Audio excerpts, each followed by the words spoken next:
Baze Mountain Park Adventure Course. Gear up and climb the Hawk's Nest.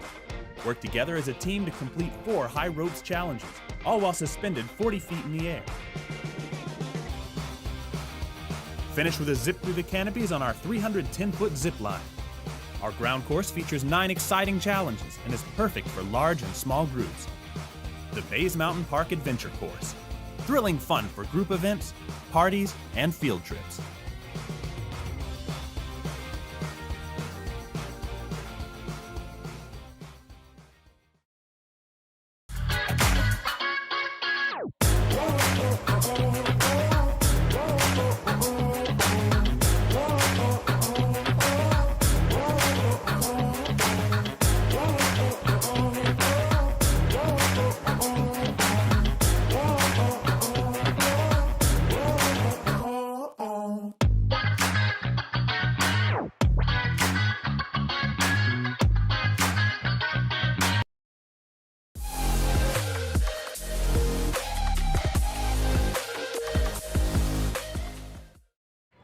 Back in Kingsport, Tennessee, in a one-run game between these two sides.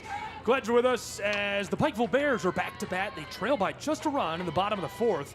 Elimination on the table for one of these two programs. Bears the floater out towards the wall as she is over to first in time, but going to be snagged out on the fly. Yeah, Riley Carter narrowly missed that one. That's a big swing. She got it just off the end of the barrel and didn't quite get the good part of the bat on it. If she had, that ball probably sails over the fence and center. Venus lets it go by. One away on the side. Bottom of the 4th as the Bears are looking to deadlock us again, potentially even get out ahead of these Johnson Royals. Big cut for the strike. Yeah, big swing there by Manus, and a miss. 1 ball and 1 strike from Lindy Weber, who gave up those 2 runs, but has only given up 2 hits. So it's not like she's being just hit all over the yard by the Bears so far in this game.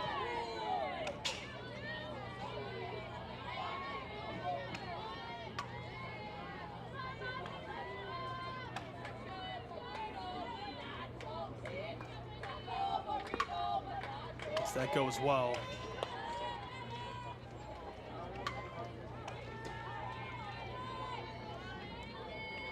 Yeah, 2-2 to Manus now, having to battle. Sails on by as the count continues to rise. Claudia Manus and Lindy Weber were full. 1 away in the bottom of the 4th. Manus puts it right through into play. The Ropers, it's a race over to first, and she's not in time. Cut down to retire a second on the side.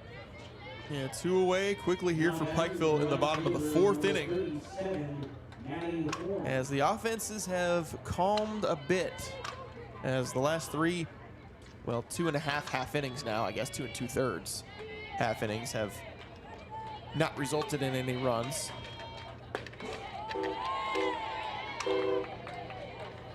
Started explosively between these two, and it's exactly right. All of a sudden, we're quiet. And Johnson threatened last half inning, but couldn't get anybody across the plate.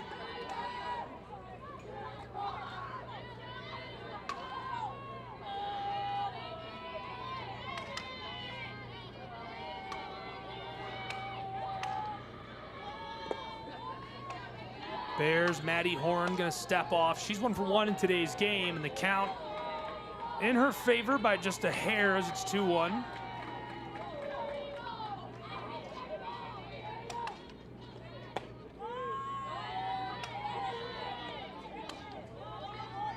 Another good take there from Horn, and now she's firmly in the driver's seat, 3-1.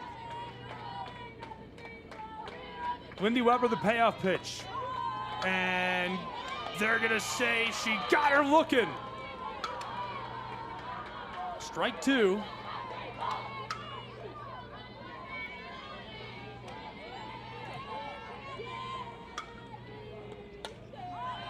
Fouled off to stay alive.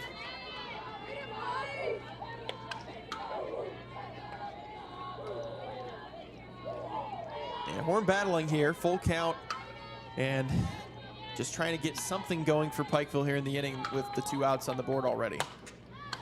Controls that, delivered to left field, and easily hauled in. Well played, gloving that to indeed retire the side between Pikeville and Johnson. The Royals looking to cushion a 1-run advantage in Kingsport, Tennessee when we return.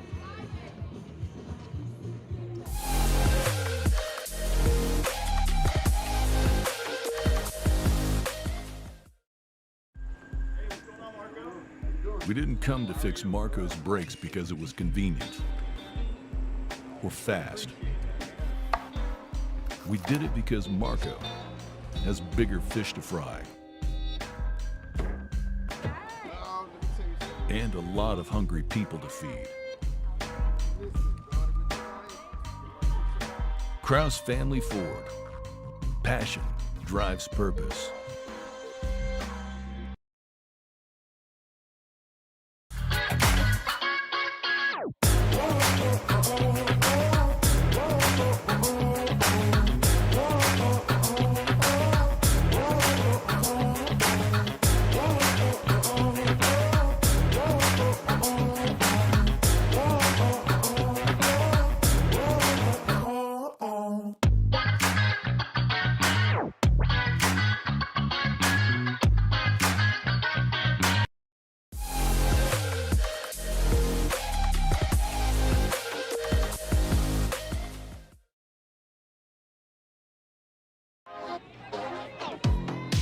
Autumn Kaywood is leading off this side for the Johnson Royals as Brandon Johnson well over 70 from inside of the circle. Top side of the 5th. Delivered that. A lot of heat on it, and that evens the count at 1. Yeah, good pitch there to even the count. Kaywood has a hit in this game. She's 1 for 2. She rolled a 2 RBI single through the left side in her last at bat. Chopped across, roller, the play at first as she is not in time to get safe. One away on this side of the 5th.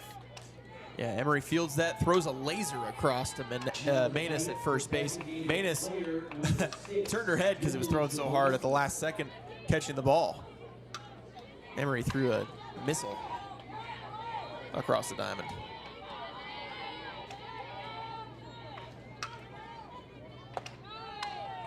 Lifted that. Ball 1. Dylan Jablonski 1 for 2 in this outing. Yeah, had a leadoff single in one of her 2 at-bats. Little line drive out into left field. This is going to go to even the count at 1.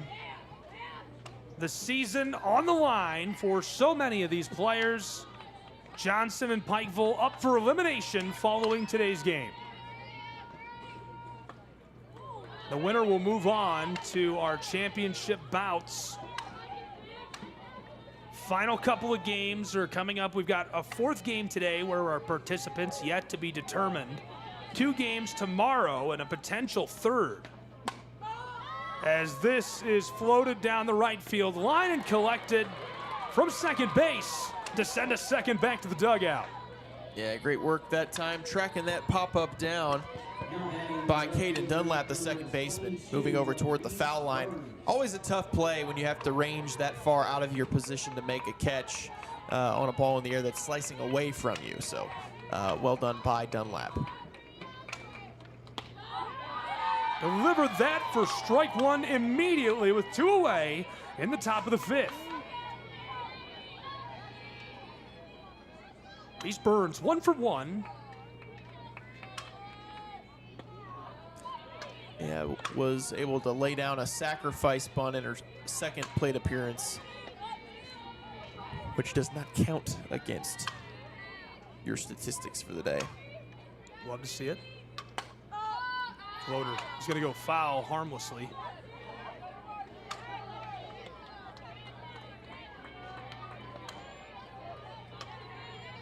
This is probably one of the best innings we've seen from Brianna Johnson in this game. Gets 2 quick outs to start the inning, now jumps ahead 1 and 2 against Burns. Rolled across, gonna be a play at first, well in time for Pikeville, and that retires the side for the Bears. And they are looking to keep rolling, trailing by just a run. Bottom of the 5th, coming up next on the Southeast Sports Network.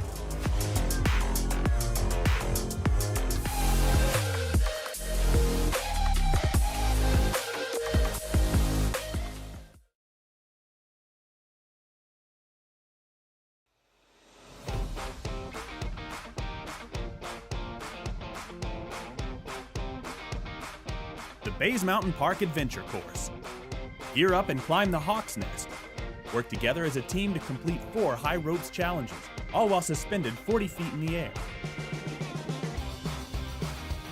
Finish with a zip through the canopies on our 310-foot zip line. Our ground course features 9 exciting challenges and is perfect for large and small groups. The Baze Mountain Park Adventure Course.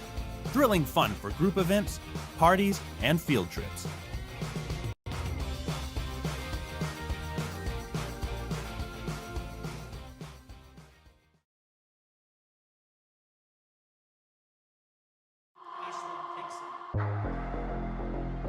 So this was the top 25, but Oregon Tech bumped now to 2nd by Madonna. And Madonna, the new number 1 with 43 wins, 485 points. Oregon Tech at 2. Congratulations to the Detroit metro area based Madonna. Yeah. Michigan. Crusaders. That's right. The Crusaders play-by-play man, Ryan Cuddy, was a student and worked for me at Adrian College in undergrad. Wow. Went on to Syracuse and returned and is calling games for my other alma mater, Spring Arbor, another NAI ball club, who's done very well of late, by the way, on both sides. And he's doing both their games and Madonna, the Crusaders, so keeping him busy. Quick strikeout here to start the bottom of the 5th by Lindy Weber as Ashlyn Dixon. 3 straight pitches, and she is sent back to the dugout. Now it's up to Addison Johnson to keep things going.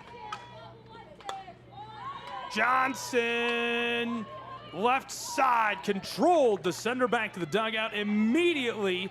2 down in the bottom of the 5th for the Royals of Johnson University. A dream start for Weber and her Royals, who are looking to get back to bat and maybe add an insurance run or 2 in the late stages of this elimination game. They're the number 1 seed and somehow have fallen to the bottom side of the bracket, and to see them in the loser's side and up for potential elimination is wild with how good they've been. Yeah, and you know, that's tournament softball can make that type of thing happen. I mean, we've seen it here at the softball tournament and in the baseball tournament over in Hunter Wright. A floater is going to retire the side for the Royals, who flip that as quickly as possible and send us to the top of the 6th between Pikeville and Johnson University on SCSN.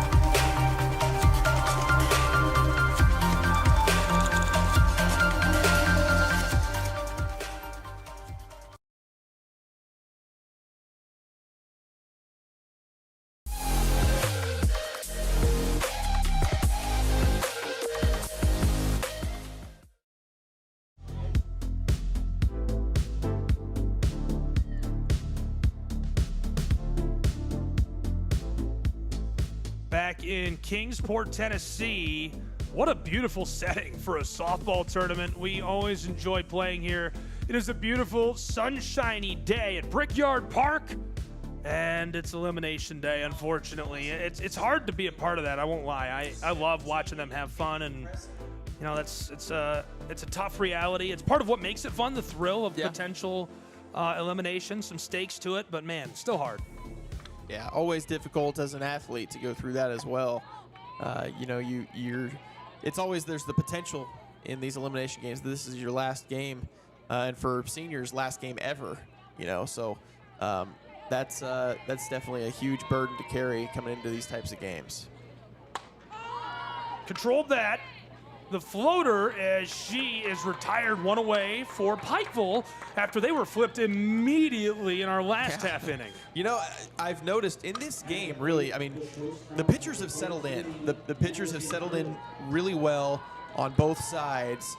After the early first 3 innings, when things were kind of crazy and base runners were everywhere, since then, really, both sides have struggled to put at-bats together in succession, and right now Pikeville just trailing by 1, so they're the team that's on the short end of the stick, unfortunately. Katie Presley lets it go as her count, the 0-1 becomes 0-2. 1 away in the top of the 6th.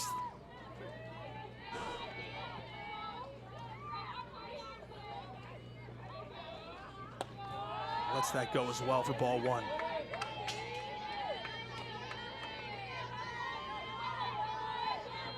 I'm sorry, that's not Presley. That's who flew out. This is Madison Hood at bat. 1 down is Hood. Gonna even the count at 2 with the ball, letting it be worked around the zone by Brianna Johnson. Yeah, that ball just missed outside to Madison Hood, who's laying off some tough pitches here last 2. Big cut, and she goes down swinging with strike 3 in a clutch situation for the Bears, who get a punch out from Brianna. Yeah, good start here to the 6th inning for Pikeville. They get the first 2 outs, and this is what it's going to take. They're trailing by just that 1 run. They're going to have to keep it at that deficit because their offense needs all the help that they can get to pick up at least 1 in these last 2 innings. Morehouse. Both teams have been abysmal with 2 away, 1 for 6 to this point. Audrey Morehouse. She's got a pair of hits in this one. The 2-0 coming from Johnson. Delivered that on the edge of the zone, and it just cuts through. That'll be strike 1. Yeah, that's the pitch right there. Keep it away from Morehouse. She's used the right side of the infield in this game to her advantage.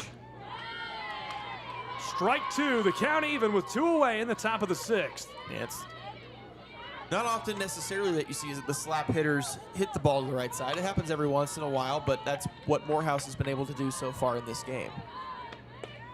Johnson has looked really nice in this game. 31 balls, 60 strikes delivered through 90 pitches.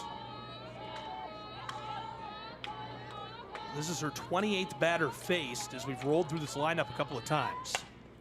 Chopped across, over to first and in time to retire the side for the Pikeville Bears, who trail by just 1 and are looking to do the improbable, eliminate Johnson for the 2026 Appalachian Athletic Conference Softball Tournament.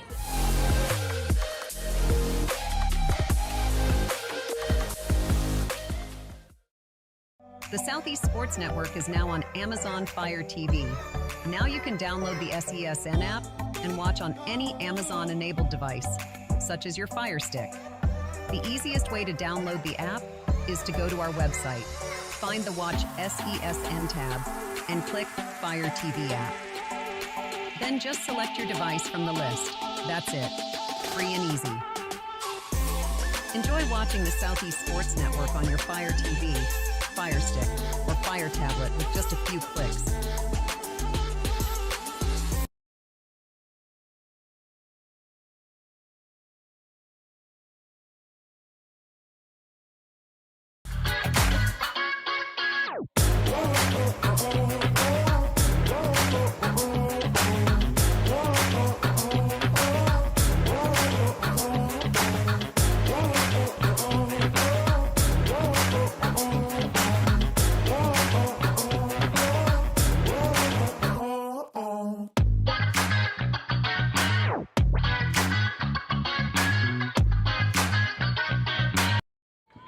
back in Kingsport. As we flip sides, and Pikeville in the bottom of the 6th, trailing by a run in what has become a very, very close game down the back stretch. Lindy Weber, who's been electric, a couple of strikeouts as well. A little off the mark there, and that's okay. Yeah, It's been a long day. That was a little bit of a funky delivery. I was not expecting that, but just one pitch. Flip that over the top. Yeah, one, you're going to have a couple. You get one. Everybody gets one. That's what Spider-Man used to say. Right? No, maybe not. Alexis Emery over 2. Count is even up at 1 for the leadoff hitter on this side. Floated back towards the wall, and we're deadlocked. Alexis Emery, dial up Pikeville, Kentucky on the cell phone. They're going to deliver that one airmail back home. Wow, what a huge at-bat for Emery. I mean, that is her first home run of the season. Comes in this game, an elimination game, trailing by 1 run to tie the score. Alexis Emery cooking with gas in Kingsport, Tennessee, as the Pikeville Bears come out of the den and celebrate on home plate. Deadlocked at 3 runs apiece at Brickyard Park. And I just know that that is going to be a play that Alexis Emery is going to tell stories about for her whole life now. You know, you come through in an elimination game like that, even if they lose, to put up that type of clutch at bat late in a tournament game against the top seed in the tournament, that's definitely a story that's going to be coming out of her mouth for years to come. And deservedly so. What a moment.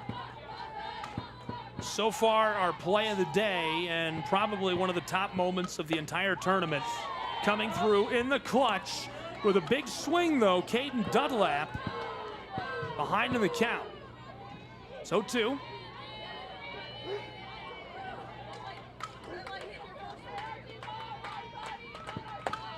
There's Dunlap, goes down swinging as the Royals, Lindy Weber, her 3rd strikeout. Yeah, Dunlap fooled massively on that 0-2 pitch and just had no chance, just kind of flailed and flicked the bat at it, hoping to maybe just foul it away, but she missed for the strikeout. Bringing up Chloe Creech. Creech certainly due for some action on the base path, and she's 0 for 2, and there it is, roped across as she makes her way a stand-up single down to first, and look at that, the Pikeville Bears are feeling it. Yeah, a couple hits in this inning, that doubles their total game output. They had 2 coming into this inning, and they got 2 more now.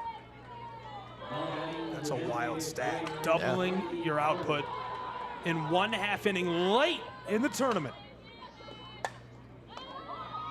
In trouble. This likely to send her back to the dugout, and it does.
Game 2 is officially underway, and just as soon as we come into Hunter Wright Stadium, we see out number 1 as Cyrus Campo, the leadoff hitter for the Bryan Lions, the 6th seed in the AAC tournament, will line out to third.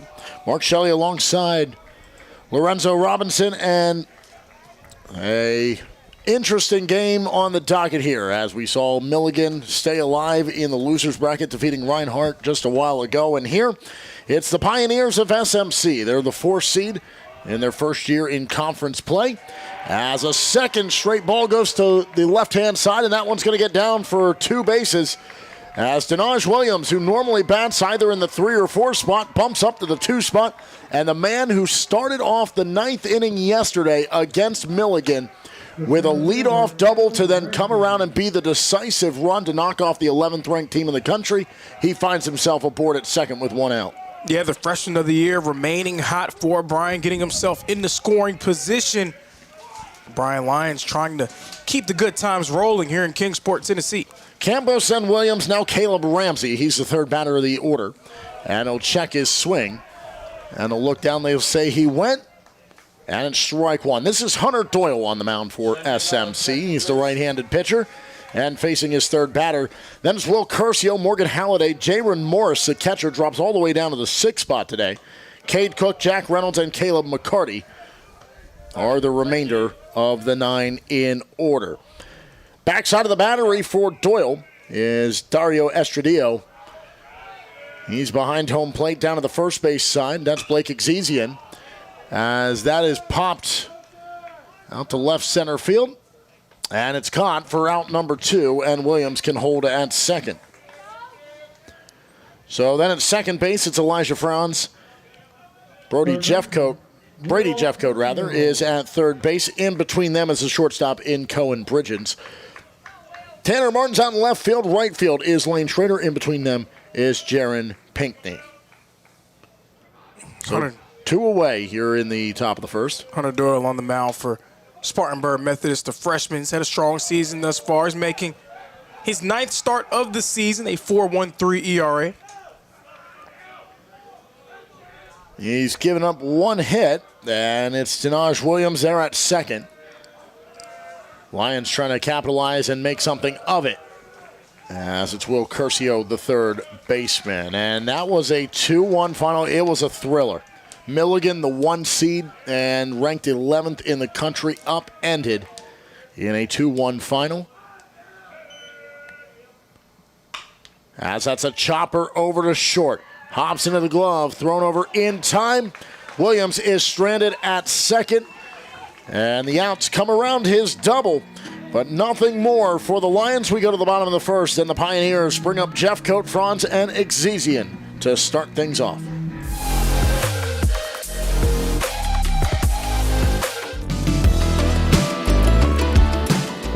Want to watch your favorite Southeast teams in action? We've got you covered. Stream live games and highlights on YouTube, Twitch, Amazon Fire TV, Stream TV, and more. For all the details, visit our How to Watch page at sesnsports.com. It's your one-stop guide to catching every play, every time, wherever you are. The Southeast Sports Network, bringing the game to you anytime, anywhere.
Let's go to the bottom of the first, and we see our first glimpse of Tyler Gray, the man on the hill for the Lions, making his first appearance here in Kingsport. In this, the third game for Bryan. Their opener was a pretty decisive one. They won 9-1 over Reinhardt, who earlier today went home in that loss to Milligan. And third season in a row, those two have met, and it was in the losers bracket this time. So Milligan needed late-game heroics, a home run, and a great pitching performance to keep their hopes of finding the AAC crown on their head when it's all said and done. Reinhardt seeing it done, and then obviously the win over Milligan for Bryan. As Gray delivers a second strike, it's 1-2 here to Brady Jeffcoat for the Pioneers. Tyler Gray, the man on the mound for Bryan, native of Loganville, Georgia. 7.62 ERA, normally comes in relief. He's been an arm out of the pen for Bryan this year more often than not. This is just his fourth start of the season, his 11th overall appearance. Brushes his man back as Jeffcoat will peel away from it, and the count will go full for the leadoff man here in the bottom of the first of this scoreless game. Gray, the righty, sets, delivers, misses the mark, and it's a ball four, a free pass walk down the first for Jeffcoat. Leadoff man is aboard here for the Pioneers. Go to him.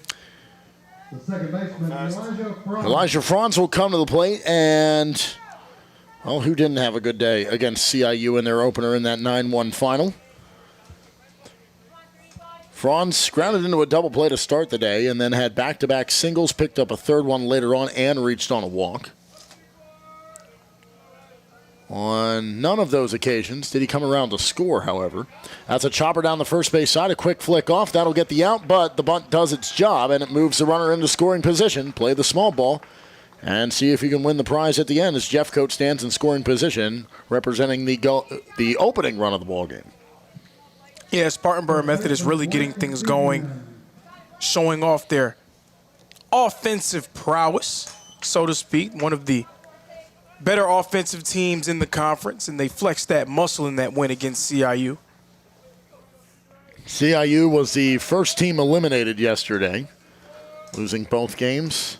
Truett McConnell had the same result. They just had the benefit of the doubt of playing the later game. So they were the first two teams eliminated. Now Reinhardt has joined them.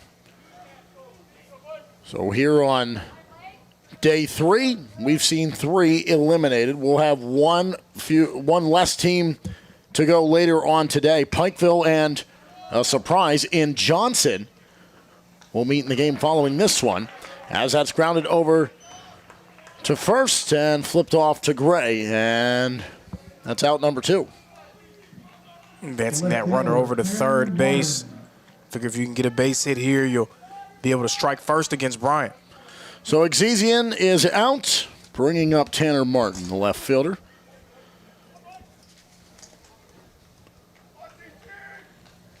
Martin struck out twice, 2 pop-ups, but did have a single and came around to score early on in that ball game. So the benefit for the 1 and 2 seeds is you have the first day of the tournament off. 3 and 4 have to play on that first day.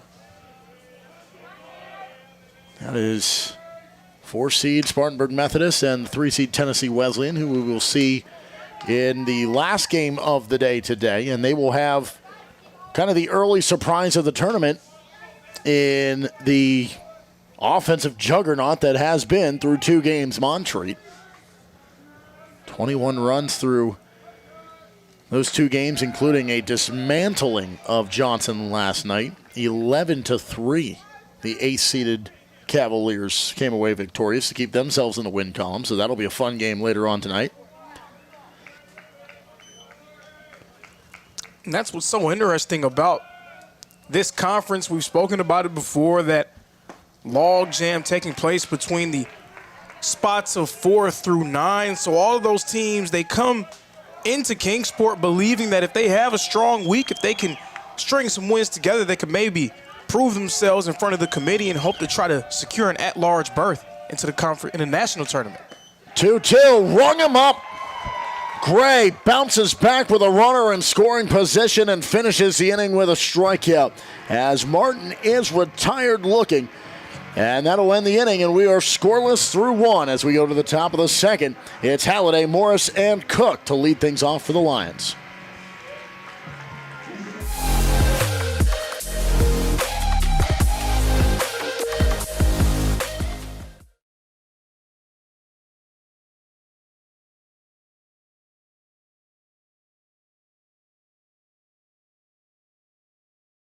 What if you could have it all? A place to call home, a great job, and a safe and welcoming community to raise your family. You can have all that and more in Kingsport, Tennessee. For the past quarter century, Kingsport has been on a mission to reinvent itself. As the first professionally planned and privately financed city of the 20th century, Kingsport has earned the nickname the Model City. From award-winning educational initiatives to business incubators to the surrounding natural beauty, Kingsport is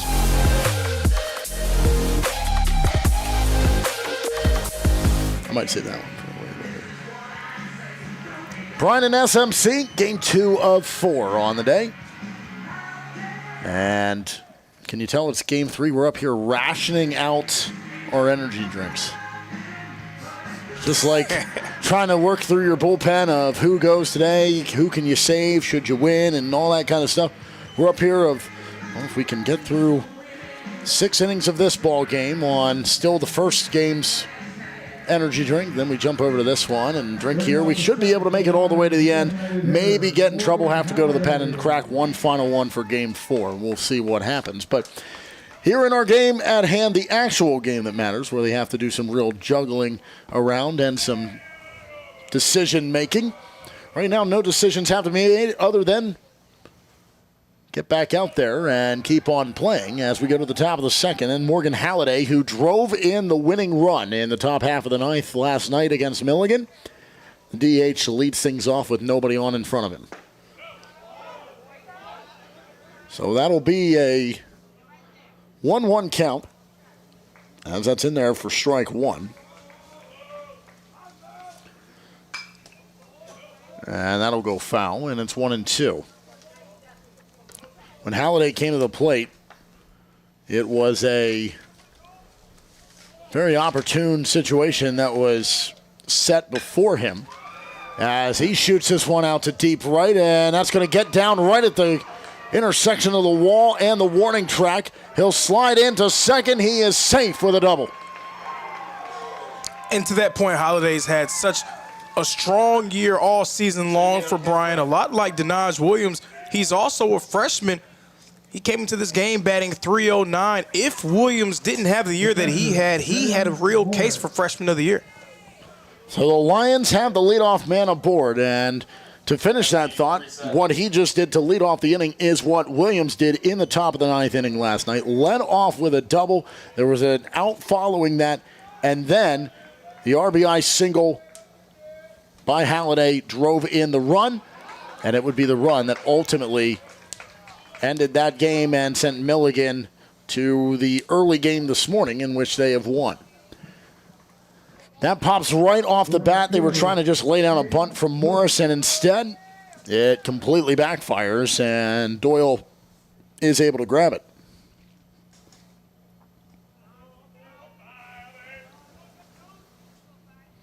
So Cade Cook off the right-hand side. His first time facing Hunter Doyle.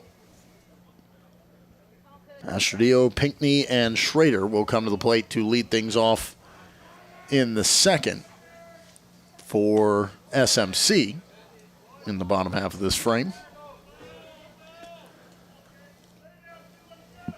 Up to this point, we're now in day 3 of the baseball tournament, day 4 of the softball tournament. Bryan, they have the distinction of being the only team here in Kingsport, the only school undefeated across both tournaments. Their softball team is undefeated still. They're in the winner's bracket, and they're also in the winner's bracket here in the baseball tournament. And a slight pause here as that ball came off with force on the foul tip by Cook. It catches Estradillo. And very slowly, just taking his time to put his mask back on. Just trying to catch himself, more of just a jolt, I think, than anything. So now he'll settle back in. And those pesky clouds. The cameras love that. I don't think it'll be anything. Yeah, I feel bad for the crew. But I don't think it'll be too much. Oh no, I'm not a meteorologist though. No rain, no rain today. We might be able to make it the entire day without any rain. We had rain on and off. Oh Lord! We finally got through an entire game without any, and that was the nightcap last night. As that's thrown over to first from second, and it's out number 2, but the runner advances. And job well done as Halliday stands 90 feet from being the first run of the ball game. Well, Hunter Doyle, he's not really thinking about that with 2 outs on the board. He just wants to retire the side here.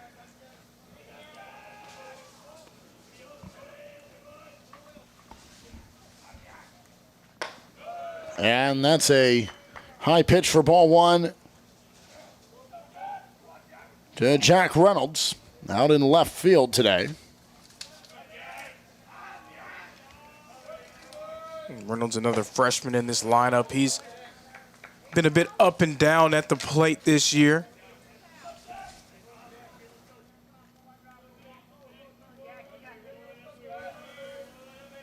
Here's the 1-1 from Doyle. And that's lifted out to center field. It'll stay. And it is caught for out number 3. So the Lions put yet another on board. And through 2, they have left him there. As that'll end the inning. And we go to the bottom of the second. SMC trying to get their offense rolling and break the deadlock here in the early goings of our second game of the day here in Kingsport. I'm going to go to the softball game. Yeah, Reese Burns camps herself underneath it, makes the grab, and it's a good start for the Royals. But this is a dangerous hitter in Alexis Emery. She already left the yard once. Her first home run of the season. In her last at bat, 1 for 3 in today's game. Made a big out on the other side of this inning. Emery.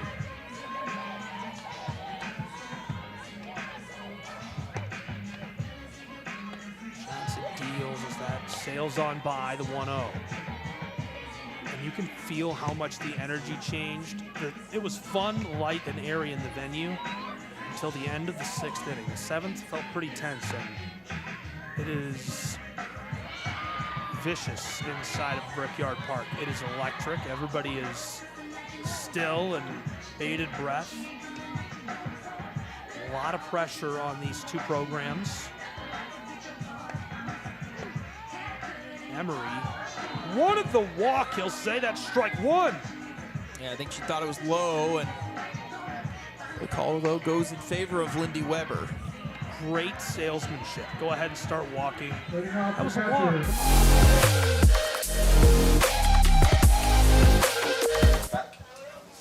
Well, you got to look there instead of the normal break at the action going on across town. Softball over at Brickyard Park, just about 5 minutes from here at Hunter Wright Stadium in Kingsport, Tennessee. Here in our game, we go to the bottom of the second inning. And Dario Estradillo, who took that knock a little bit ago and needed to collect himself after the foul tip off the mask behind the plate, he settles back in. Such a unique setup we have here in Kingsport, Tennessee. Fans of Bryan able to watch their baseball team do battle, and then they're going to have to hustle over to Brickyard Park to watch their softball team play Truett McConnell later today. 2-0 pitch. Turns into a 3-0 count here from Tyler Gray. That softball bracket has certainly been turned on its head. 1, 2, and 3 all taking losses. I say that as we're watching the team that toppled the 1 seed and the 2 seed going down last night. And the Lions trying to do it again here against the Pioneers. Long throw. That was going to be tough, and it's way off the mark. And a miscue on the throw from Curcio. And what looked to be maybe a tight play on a beat-out single down the first is now going to be an error that creates a two-bag opportunity for the leadoff man in Astudillo. Yeah, I applaud Curcio for the effort, but we saw it a few times in other games. If you feel like it's going to be tough, if you feel like you have to do something special to really make it over there, sometimes it may just be better to hold on to that ball and at least protect that second bag. Officially scored as a single, and then the error goes on the advancement. So the runner in scoring position and brushed back is Jaron Pinckney. As he tried to show bunt, wants to go small ball, move the runner over to third. And if you can do that and only have one out and have a guy standing 90 feet from home plate, that is a huge advantage. And that's why that error could come back to be massively costly. That comes right up the middle, and Williams, oh, what a play by Williams. He gives it a look to try to get the tag at second. And he has proven time and time again here in Kingsport, he is just a gifted athlete and can make those plays. That time just couldn't get the dive to pay dividends for him, and it's one away. I mean, that was an incredibly athletic play because he was in the gap at one point. That one was hit right over the bag at second base. He leapt in the air to get that one and had to reach out for it as well. Well, and the second baseman on that play in Williams, he was standing directly behind the bag, and that's one thing we have seen quite a bit of out of the Lions here through their first two games and now into this second inning of their third. They are the team in the tournament that will utilize the shift as much as possible. I mean, we will see completely vacated sides of the field depending on who is at the plate, and that is more the case for them than any other team we have seen here in Kingsport. 1-1 count here to Lane Schrader. Thatcher Bachman's in the on-deck. Circle behind him, Cohen Bridges is the bottom of the order. Also helps when you can have a few rangy infielders that are capable of making plays and sort of extending their radius.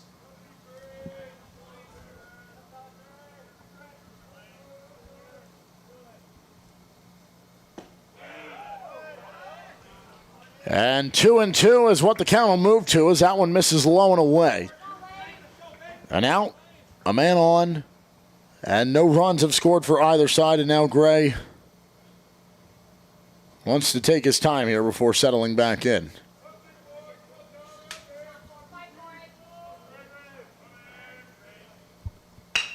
That's a chopper. It's off his glove. Maybe did more harm than good as he tries to turn the throw and then misses the mark as he slips, and the run will score. And Tyler Gray, had he let that go through, it would have been a play at second to try to throw over to first and get the out. Could have been a little tighter, but instead it would have been the single either way, but he decides to try to throw it rather than hold it. And you talked about that, about making that decision, whether or not you make that throw and make sure it's a good one, or if you know it's going to be a tight throw, just hold on to it. And Gray may be better off holding on to it because the run comes home and it's 1-0 Pioneers. Absolutely, and these are the kind of mistakes that can really come back to bite you.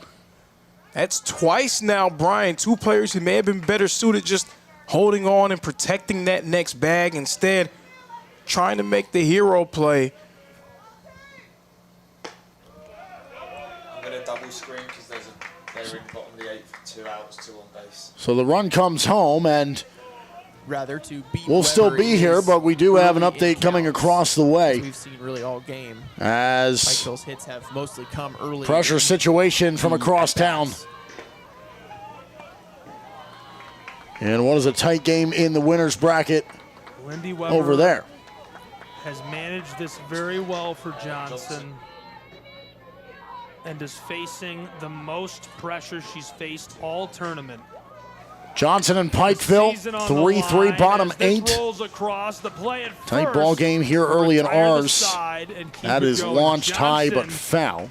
2-2 count. As Schrader stands down at first, and Thatcher Bachman trying to battle. He'll need to stay alive in this at-bat. The righty settles in.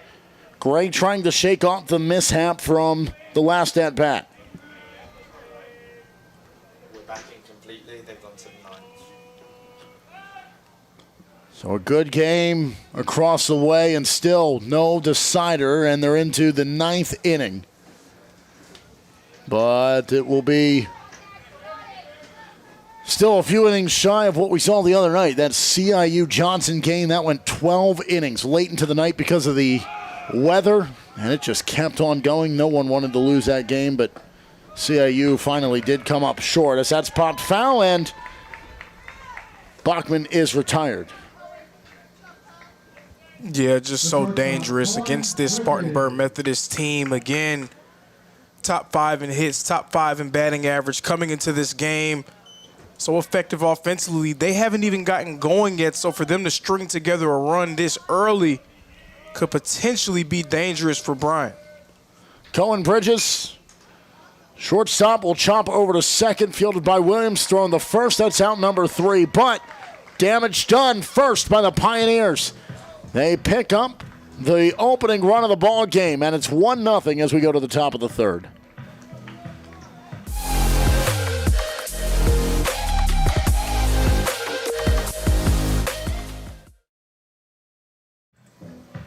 In this tournament, won in each of the first 2 games for the Royals, and gets her 3rd now in this one. It's the top of the 9th inning in a 3-run-a-game ball piece. Johnson and Pikeville have gone to extra innings with their seasons on the line in the 2026 Appalachian Athletic Conference softball tournament. Impressive that it's gotten to this point in extra innings for both of these teams, just fighting. Says a lot about the grit they have as this is floated to center, and the center fielder, an easy play for the Bears to send the first back to the dugout. Good control out of the center. Looks like we're gonna have another pinch hitter in this spot. 0-0 for Johnson. Coming to the batter's box, Leanne Sanders. One away in the top of the 9th for the Bears. Leanne Sanders. Can she provide a spark for the Knoxville side Royals of Johnson? 3 for 19 this season. And the first pitch of it is chopped over to first, and that's not going to help the cause in trying to overturn the deficit, as Caleb McCarty is the first to be retired. And now both teams have officially sent their full lineup to the plate, as McCarty was the 9-hole hitter. And so Campos comes around as the second batter of the inning and the top of the order, the shortstop that made solid contact but lined it over to third to start the game. And as fast as Bryan started offensively here in Kingsport with their 9-1 win over Reinhardt, they were slowed down considerably. Even though they beat Milligan, they only scored 2 runs in that game. Now, of course, they were going up against Canyon Guerin, one of the best pitchers, probably the best pitcher in the conference. But they're hoping to try to really get back going and look more like the team that was in Game 1, not Game 2 at the Buffalo's plate. pitching has just been spectacular through their 2 games, and it led the way today at the early trouble. They went down 2-0 to Reinhardt, and you said, hold on, wait a minute, this might be another situation like we saw yesterday. But that 7th inning, the 2-run home run after they'd gotten one back in the 3rd to put them up 3-2, and it was just cruise control by McLaury. And then Wessel came in, sealed the deal for the final 2 outs, and that was all she wrote for Reinhardt. So the pitching is advertised, but for Milligan, their offense has still been a piece of concern for them. As that's ball 4, and Campos makes his way down to first. The second baseman, Denaj Williams.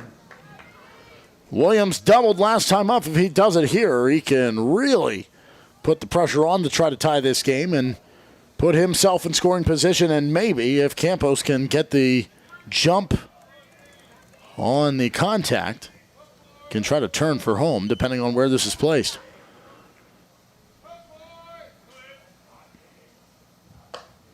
First pitch to Williams. 22 home runs on the season, leads all in the AAC, but all his long balls have been stuck into the yard here so far in Kingsport. Yeah, that's very interesting because of the way that Bryan hit the long ball this year. They ran away with the team lead in home runs in the AAC. They've hit 98 home runs coming into this tournament, 38 more than second place Tennessee Wesleyan. Couple of throws over to keep Campos in check.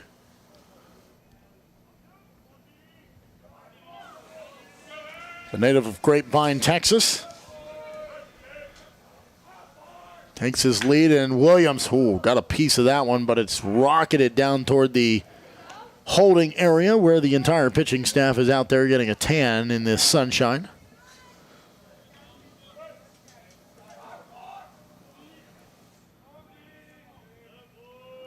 One pitch here from Doyle. And that's strike two.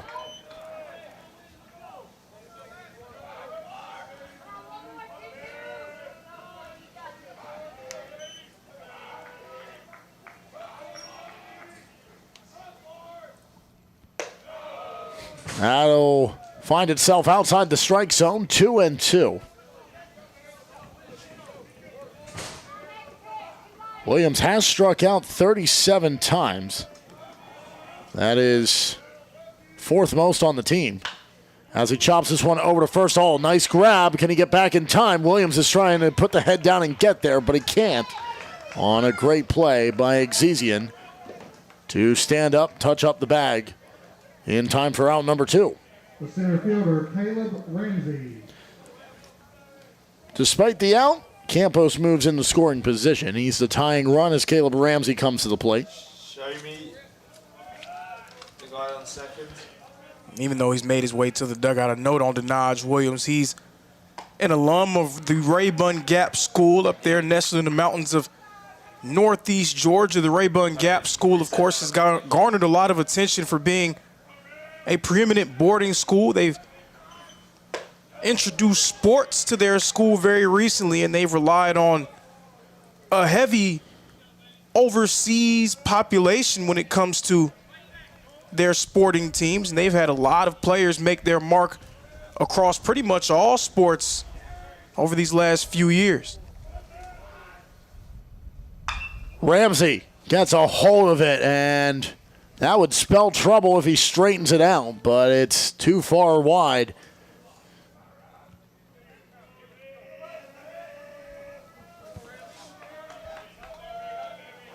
So we'll try it again. 3-1 the count. McCarty out over to first, so too for Williams, and the walk, and Williams was able to advance Campos.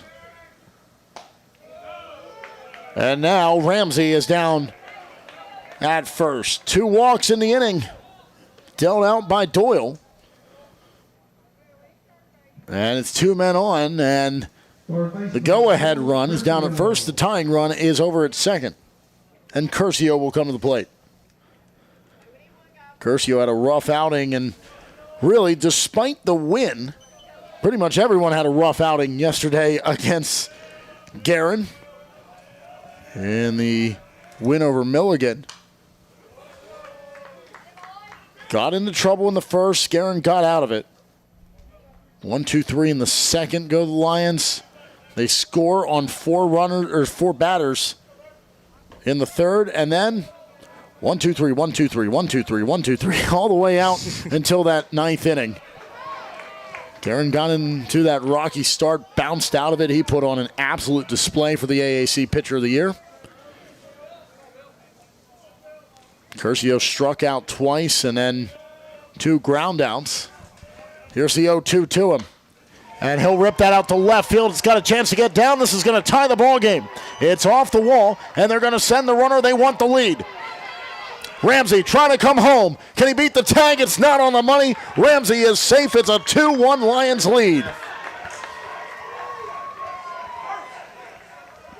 And getting that is major with 2 outs on the board. Bryan getting themselves going on offense.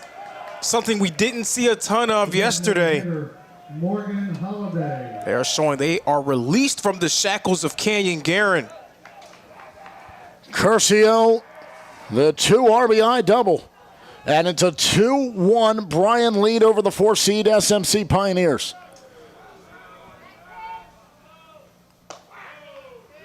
Sixth seed trying to make a deep run here in the tournament. Johnson have just gone ahead, so I'm going to put both on the screen. Prevent them from putting any more insurance on this single run advantage. And that gets skied down that first base side. Does that go by? Exesian's underneath it. That's out number 3, but not before. Certainly not an The 2 runs come across, and the Lions get the offense rolling. They're up 2-1 as we go to the bottom of the 3rd, and the Pioneers a chance to respond. We'll step aside on our side and let you watch what's going on across town. Better than just doable. Pikeville, certainly capable of getting it done. I've seen them produce really cleanly so far through this. Low production outing for both programs, but they've produced well in these situations as it's a blooper through and scoring position again for the Royals, who lead by a run with 2 away in the top side of the 9th. Oh, that could be massive for Pikeville. If that error by Emery ends up rearing its ugly head here with an at-bat for Allie Dickerson, who is certainly due 0 for 4 in this game. That is going to be a real heartbreaker if Dickerson comes through with a hit here. A lot of pressure on Johnson, meaning from inside of the circle, not the team. Guess I'm going to have to start calling her Brianna. A lot of pressure from the circle. Roped across. We're moving around the base path, and that will retire the side for Pikeville's Bears. You can feel the momentum, though, has tilted to the dugout of Johnson. Pikeville going to have to find some and dig deep when we return.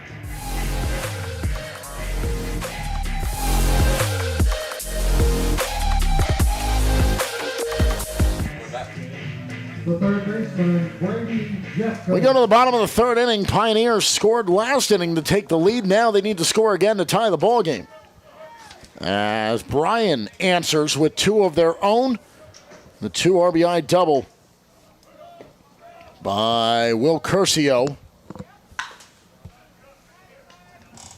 will bring about this bottom half of the inning, and a ground out to start things off for the top of the order in Brady Jeffcoat as he grounds out to short. And that's a welcome sight in the field for Bryan, especially how they racked up 2 errors in that last inning that opened the door for Spartanburg Methodist to get something on the board. The big reason why Bryan was able to win yesterday against Milligan was because they were so locked in fielding. They didn't really make a ton of mistakes. So that's into the gap out in the left field. And they go to the left-hand side, and this time Franz is able to break through, and he's got a 1-out single. Yeah, so it's so important for them to remain locked in, but also scoring important because we've seen this Spartanburg Methodist group already show their penchant for scoring runs in bunches. Tyler Gray, and this is 3rd inning of work. We'll see that skied. It's going to stay in the yard, out to left field. And it should be a catch, and we'll see if the runner can get back. He will. He'll go to first and will not advance. On an easy grab out there by Reynolds. And just like that, 2 outs. Flank the 1-out single by Franz.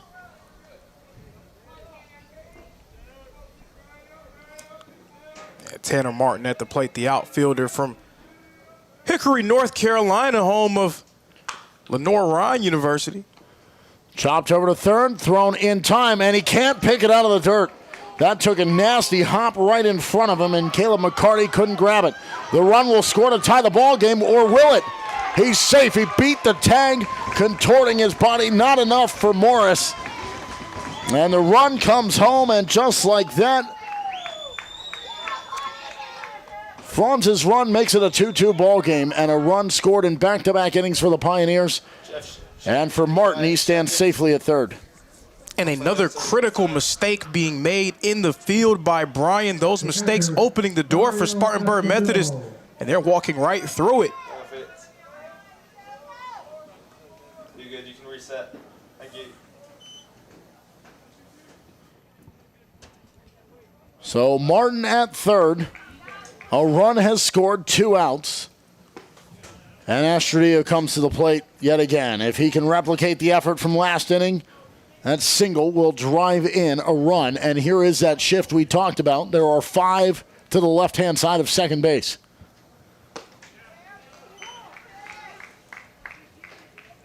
Outfield shaded over as well. And we saw earlier when it was Astrodillo who hit it, that single was out to right field. And he's going to do it again. And with it, it is a 3-2 ball game as the second run comes in. And now, if you're the Lions, the shift has worked throughout the first couple of games, but now you get a guy in Astrodillo who is just taking advantage of it. And if you don't put the shift on, Denaj Williams is standing right there and makes a line-out grab. Yeah, we'll see if they try to course correct or if they continue to go with what they've done. And they're undefeated so far here in Kingsport, so they might want to stick with what's gotten them there.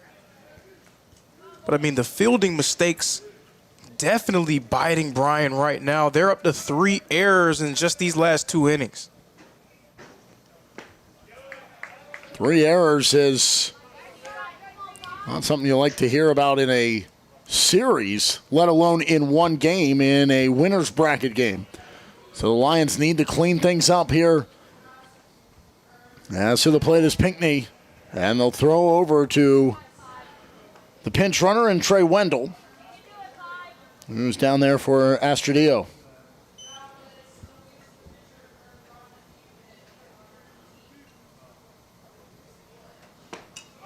Swing and a miss there by Pinckney, and I think he might have caught the umpire there with the back end of the bat on the mask. You heard a secondary little ping. But everyone's okay. We're ready to rock and roll. 1-2 count in a 3-2 ball game. Runner goes. Chopped over to third. Fielded off the hop. Thrown in time, and this time it's there cleanly. And they're out of the inning, but not before 2 more scored to negate the 2 in the top. The difference, that 1 run back in the second is 3-2 as we go to the top of the 4th.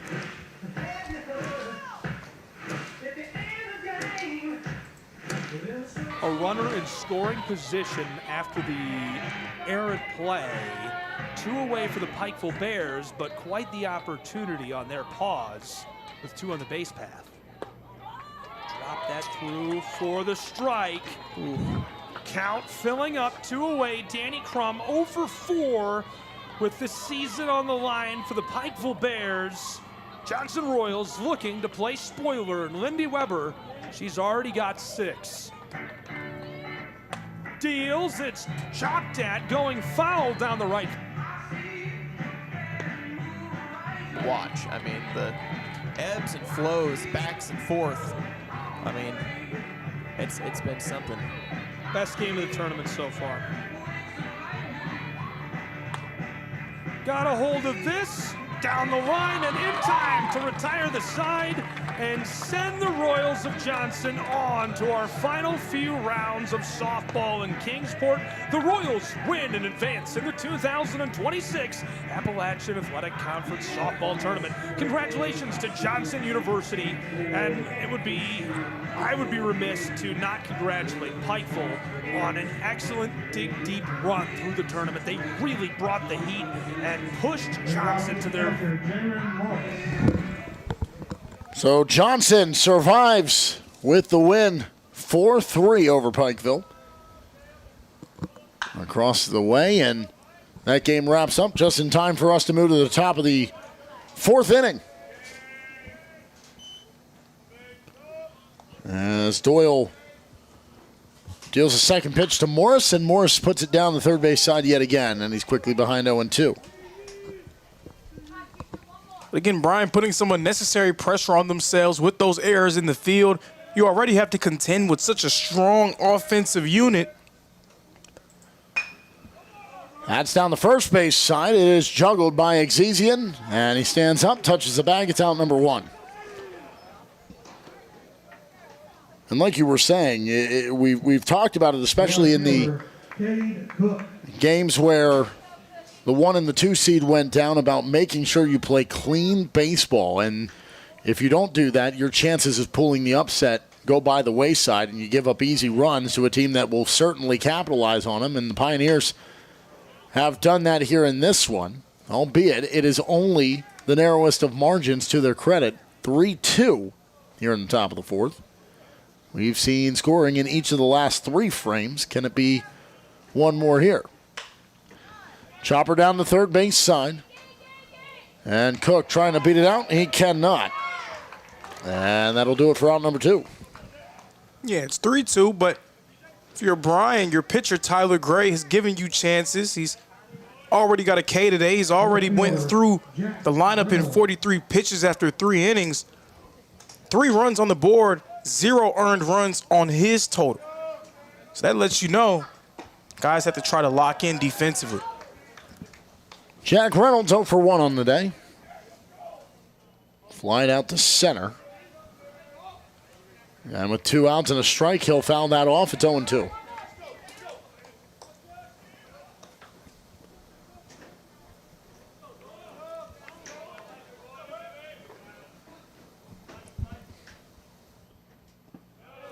That skips off the plate, so he earns a ball back. But still behind in the at-bat. Wind blowing out toward right field. And he'll swing at that one. It's going to get high into the air. Can the wind help it out? Back to the wall. Gone! And a tie ball game. And right on cue, the big gust of wind. And Reynolds sails it into the heavens. And the wind just helps push it across the wall to tie the ball game.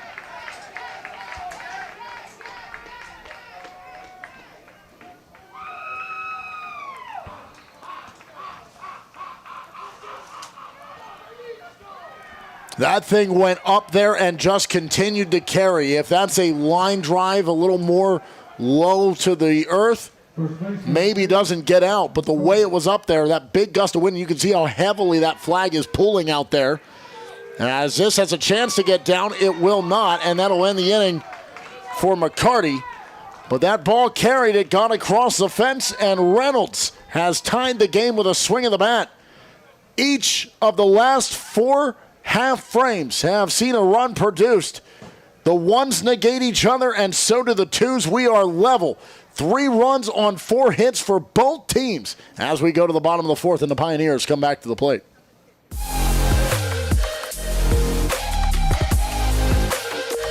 What if you can have it all?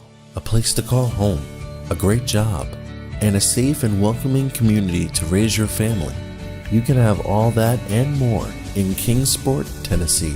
For the past quarter century, Kingsport has been on a mission to reinvent itself. As the first professionally planned and privately financed city of the 20th century, Kingsport has earned the nickname the Model City. From award-winning educational initiatives to business incubators to the surrounding natural beauty, Kingsport is just the right size to have the amenities you need without the traffic and crime of a larger city. With a vibrant downtown, great shopping and dining, and a thriving local economy, Kingsport is the perfect place to call home. Ready to start loving where you live? Choose Kingsport. Visit movetokingsport.com and discover all the reasons why this charming town is the perfect place to call home.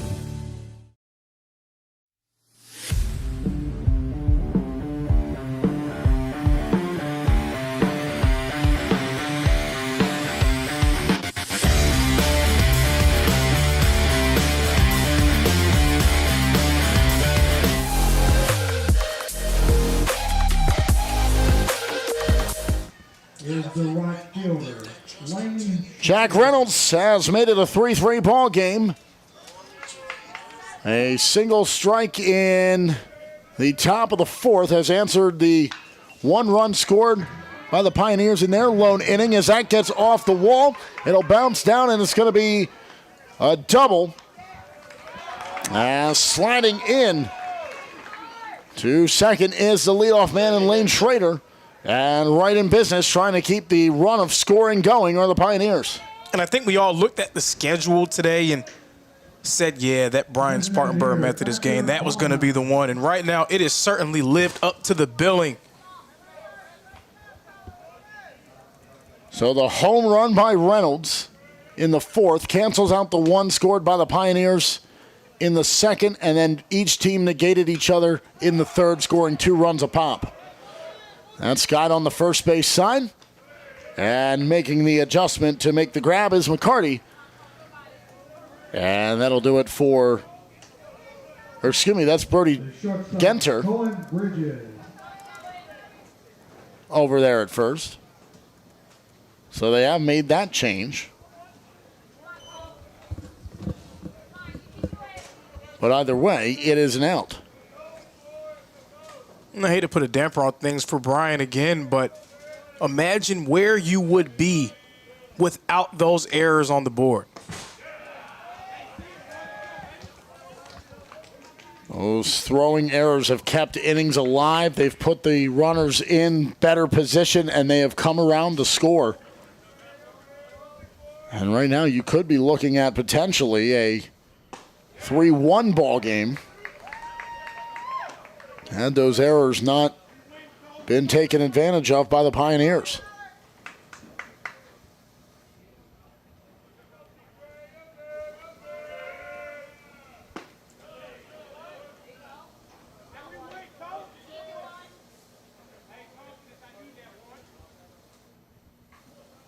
So a 1-2 count here for Cohen Bridges. The bottom of the order.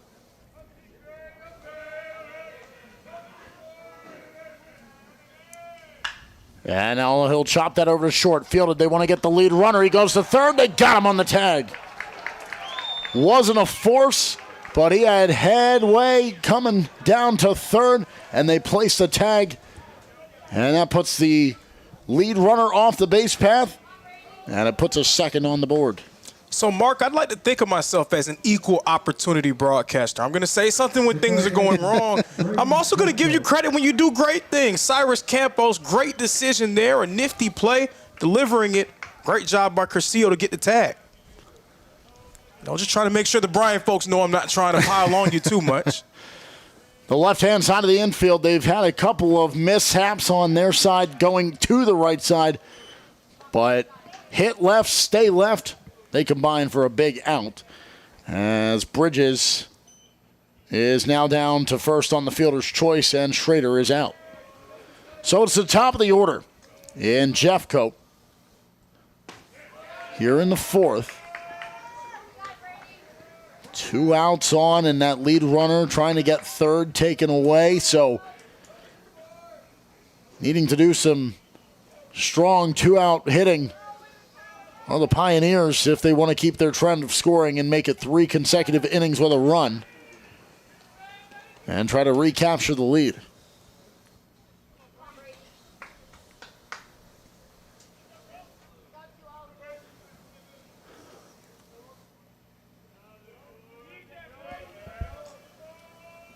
Gray comes home, and that ball's lifted out to right center field. And the wind not nearly blowing as much as it was earlier on the home run ball by Reynolds. And that'll stay in the yard, and that's out number 3. The runner is stranded, and how big of a play was that to get the lead runner at third for the second out. It's a 0 for the Pioneers. We go to the top of the 5th inning. It is still a 3-3 ball game, and Bryan with a chance to keep on scoring and try to take the lead.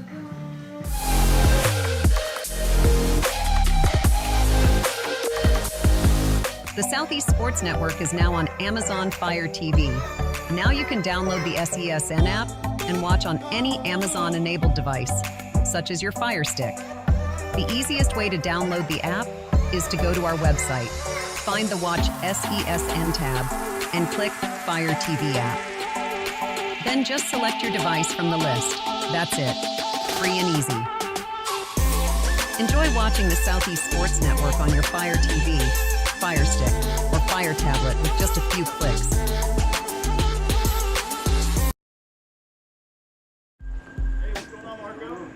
We didn't come to fix Marco's brakes because it was convenient or fast. We did it because Marco has bigger fish to fry and a lot of hungry people to feed. Kraus Family Ford. Passion drives purpose.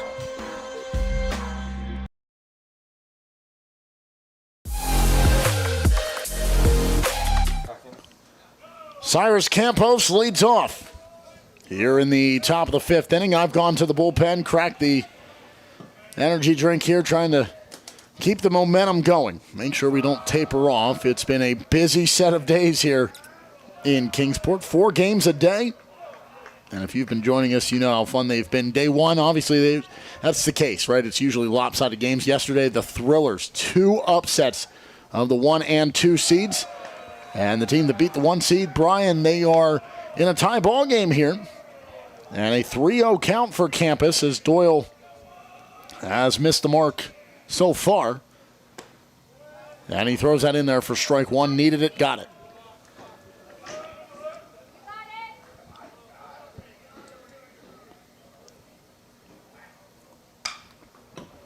That's lifted out to right field. Is going to track toward the warning track and not get the float that Campos would have liked.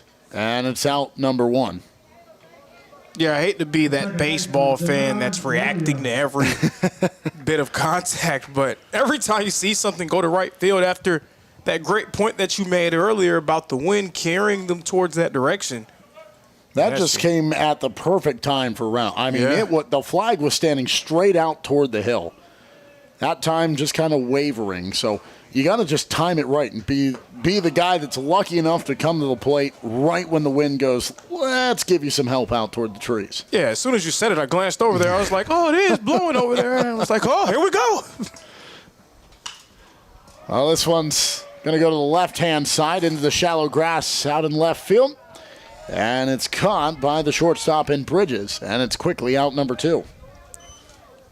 Hunter Doyle's done a nice job of getting himself locked back in after surrendering that solo shot. Bit of trouble in the last 2 innings against this Bryan lineup. He's surrendered 3 runs between the 3rd and the 4th, so he's trying to pull himself back together and retire the side. Now Caleb Ramsey will settle in, walked and came around to score in that 3rd inning, but before that, back in the 1st, he was the 2nd of the 3 outs. After Williams had that 1-out double, put himself in scoring position, they did nothing with it. As he flied out to left. Here's a 1-1 from Doyle, and that's going to skip through, and nobody's on to take advantage of it.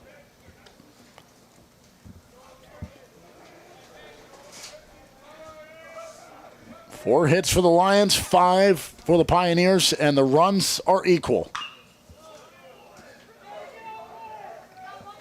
And that will chop its way over toward the Lions dugout. We go back to a win-or-go-home game after this one. In our 3rd game of the day, Pikeville, who finally found some offense, scoring 14 runs yesterday. They're taking on Johnson, and that's chopped back to the pitcher, and he will just walk it over to first, and it's out number 3. Retired is Ramsey, and so too is the side. We go to the bottom of the 5th inning, still a 3-3 game, and the Pioneers trying to find the offense yet again.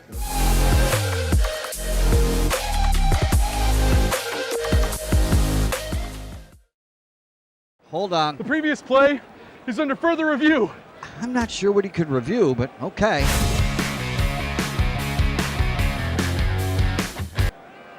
Sure has been a while. Dine in at Buffalo's Cafe for the football season.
Elijah Franz will lead off here in the bottom of the 5th inning as the Lions will try to post another 0. They've done it following the 3 runs that were put up, as that's put out to left center field. Caught for the out, and retired is Franz. The first baseman, Blake Exedian. Always love that if you're a pitcher. 1 pitch, 1 out. Keep them moving and get your bats back to the plate. Blake Exedian. He's up to bat now, 0 for 2 so far. And change of fortune, that's going to get down for a base hit. Welcome sight for Pioneer fans, seeing their first team all-conference performers start to get going as they try to pull back out in front. 2 pitches, and it's been an out and a base hit. So efficiency for both sides right now. Tanner Martin comes to the plate. Let's see how many pitches he lasts in this at-bat. Well, we're going to need a second, so that's a breath of fresh air. Ball 1. I touched on it earlier, didn't get a chance to speak too much on it, but Tanner Martin, a native of Hickory, North Carolina, home of Lenoir-Rhyne University. I had a chance to visit Lenoir-Rhyne a few weeks ago. Gorgeous campus, Hickory, a nice small town, just about 45 minutes outside of Charlotte. Good baseball up there as well. Hickory Crawdads call that town home. Honestly, don't know who they're affiliated with anymore, if they even do the affiliation. Minor League Baseball really screwed everything up. You had the whole system. It was really easy to figure out who was with who, and now you don't even know if they're actually technically in Minor League Baseball, if they're in the, the draft league, and then now there's more unaffiliated leagues than like the 4 that there were, and it's just a free-for-all now. Why, Rob? Why? That goes to you, Rob Manfred. That goes to you. I feel like we're all asking that question every year. It's a 2-2 count with 1 away and 1 on. Exesian's down at first. Tanner Martin at the plate. Gray still dealing. And that's lifted out to left field. It's going to carry back toward the track, but the adjustment made. The grab is held on to. And Exesian retreats back to first as Martin retreats back to the dugout. With the offense sort of moving back and forth a few innings in a row, it's nice to see the pitchers start to regain control of this one. That's been the story of a lot of these games that we've seen through the week so far. Early success offensively for teams, and then once the pitchers finally settle in, we've had some great cruising performances. Saw that in the earlier game with Milligan. Reinhardt just got into some trouble. They were certainly in that game. It was a great ball game. But they just had to go deep into their bullpen, the injury, and then just trying to find somebody quickly and think, well, maybe the future. We're still in this ball game. What do we do? How can we get somebody just to get us an out here and there? Ultimately used 5 pitchers in that loss, but their season does come to an end. That's chopped over to third. Fielded on the run, thrown over, and picked out of the dirt. And that's out number 3. The runner is shredded. Estradio is retired. And back to the plate come the Lions. Yet another 0 for the Pioneers. That's back-to-backs for them. And we go to the top of the 6th inning. It is still a 3-3 ball game here in a battle of the 6th seed and the 4th seed, Lions and Pioneers.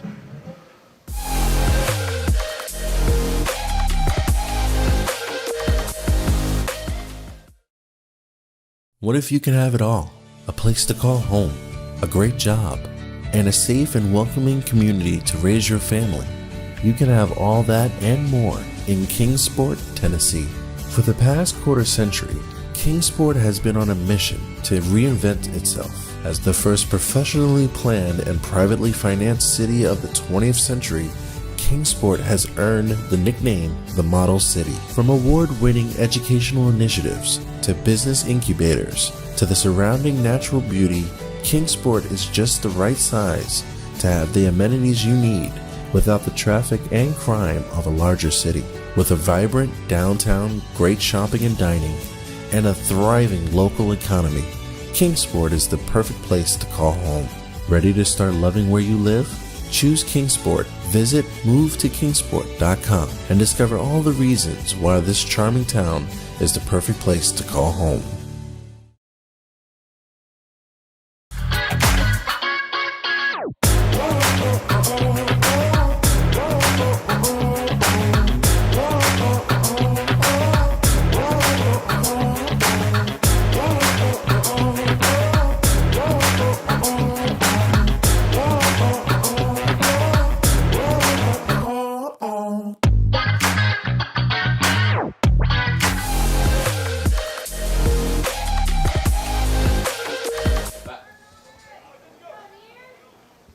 Well, Curcio will lead off the top of the 6th inning as the Lions of Bryan College, after pulling off the upset yesterday against Milligan, trying to keep rolling through the higher seeds. Defeated Reinhardt in the 6-7 matchup. I know somewhere there's a child sitting in the living room at home that just went like this to their parents, and I'm sorry. I truly am, parents. I am sorry I said it. I'm that kid too, though. I'm not gonna lie to you. See, I kind of glossed over it, right? I didn't pause and do the 6-7. Just said, hey, 6-7. 3-0 count here for for Doyle.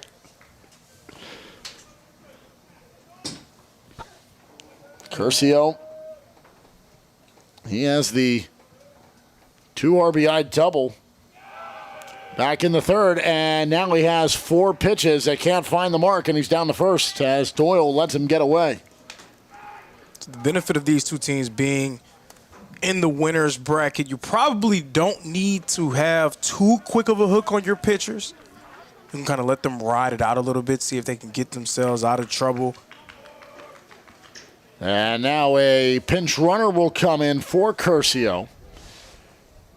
And from up here, without the official signal, looks like Wes Davis will come in, the freshman out of Nolensville, Tennessee. Number 11, Wes Davis. The batter is a designated hitter, Morgan Halliday.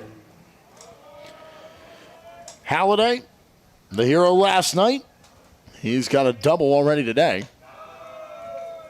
Trying to replicate that effort and maybe driving a run here. And now it's been 4 consecutive balls from Doyle to start this inning. And Estradillo will come out to talk to his pitcher and just try to calm him down so they can get on the same page.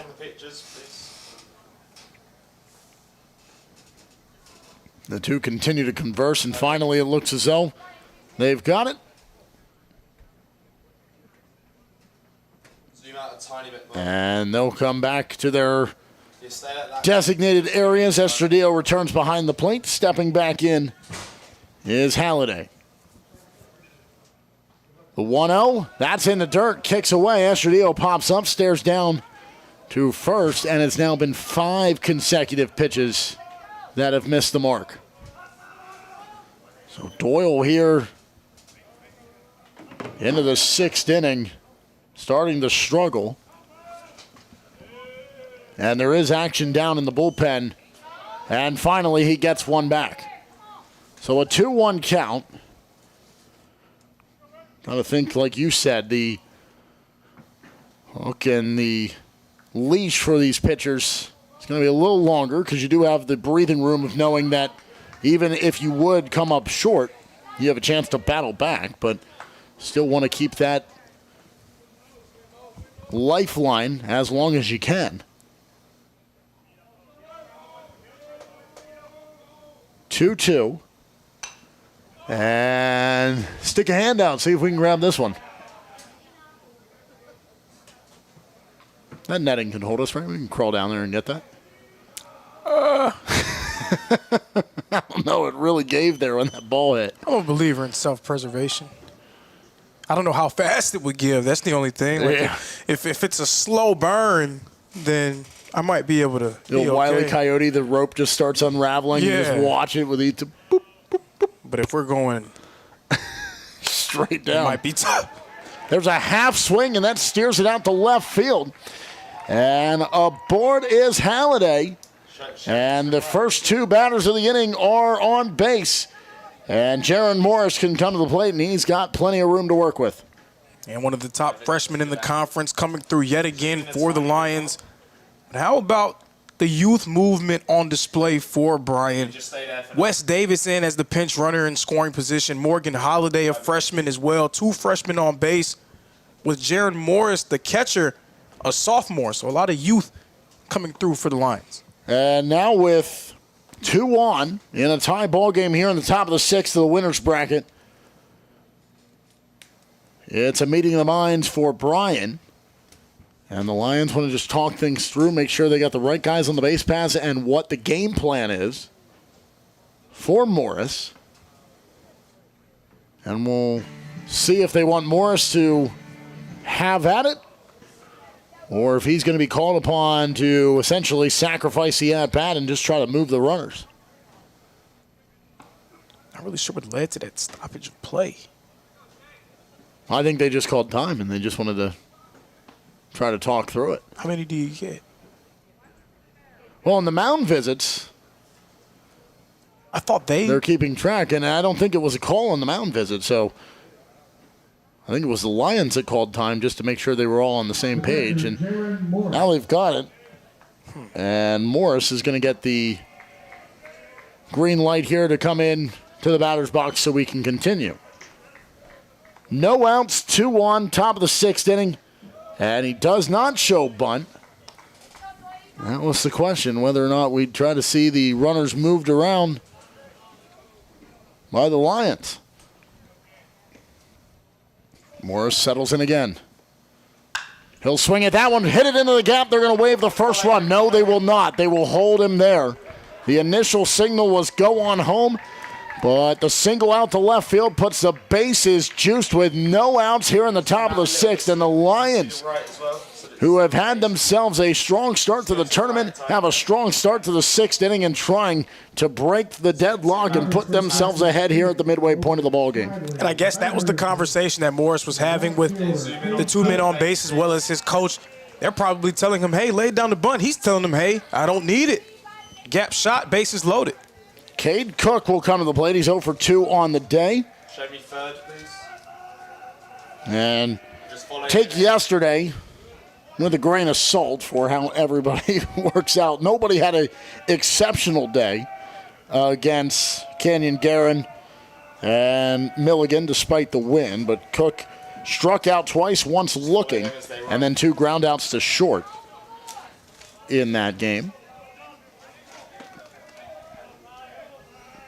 Before that, had 2 strikeouts for a ultimate 0 for 4 performance, 0 for 4 in both games. So trying to finally have a successful at-bat is Cook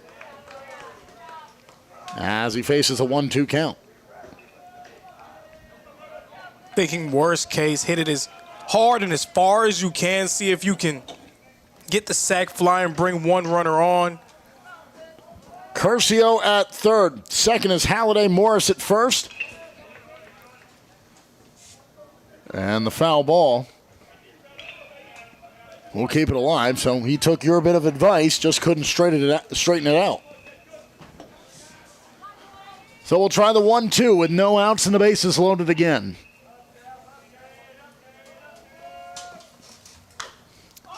This one is curling foul off the first base side. And that's the best case scenario for Doyle and the Pioneers. 1 out and nobody moves. Yeah, you can't really draw it up any better than that. That one straightened out a little bit, has a little bit more distance. That would have surely scored at least 1 for Bryan. And now Reynolds, who hit that home run last time up. Well, if he could replicate the effort, this ballgame gets blown wide open. But it looks as though the Pioneers, they know all about what he can do if he sees a pitch hanging, and it looks as though it may be the afternoon for Doyle. As they'll come out to the mound. And we'll see if that is the case. They haven't given a signal yet, but now they will. Turn to the bullpen, and a change. Hunter Doyle won't get a chance at redemption against Jack Reynolds. Someone else will. We'll find out who it is when we come back.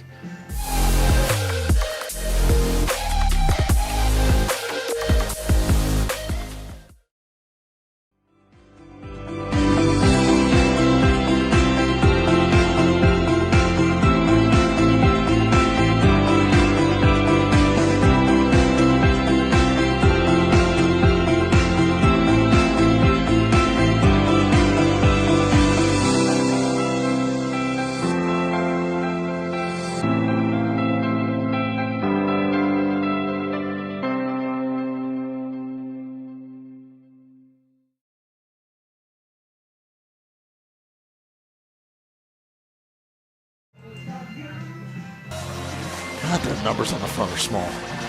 Horribly made uniform. Is that 42? Like 48.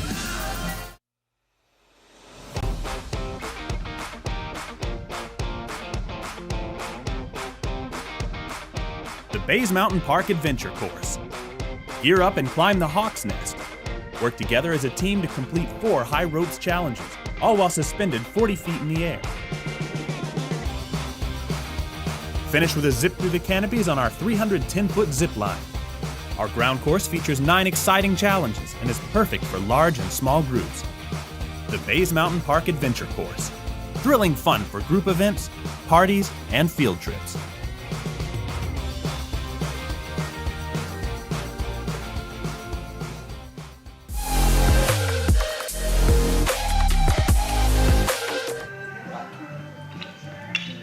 Nicky White is the new pitcher, and he's the one that will take on Jack Reynolds.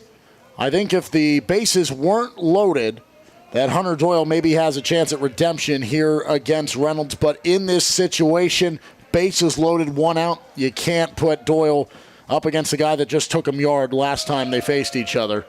So in comes White, and he'll deliver a first pitch ball. Nicky White has been someone that's been entrusted out of the pen on multiple occasions. He's usually been used in later innings. He has 4 saves on the season across 28 innings. Also sporting a 3.81 ERA.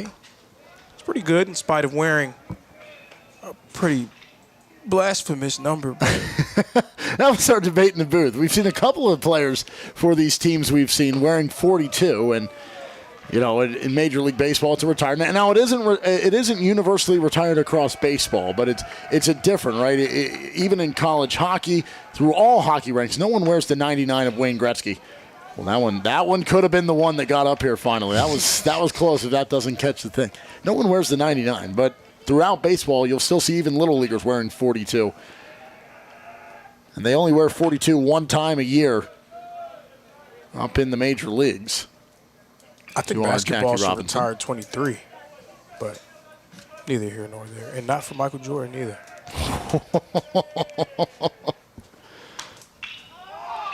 Bold takes up here in the booth. Will this get down?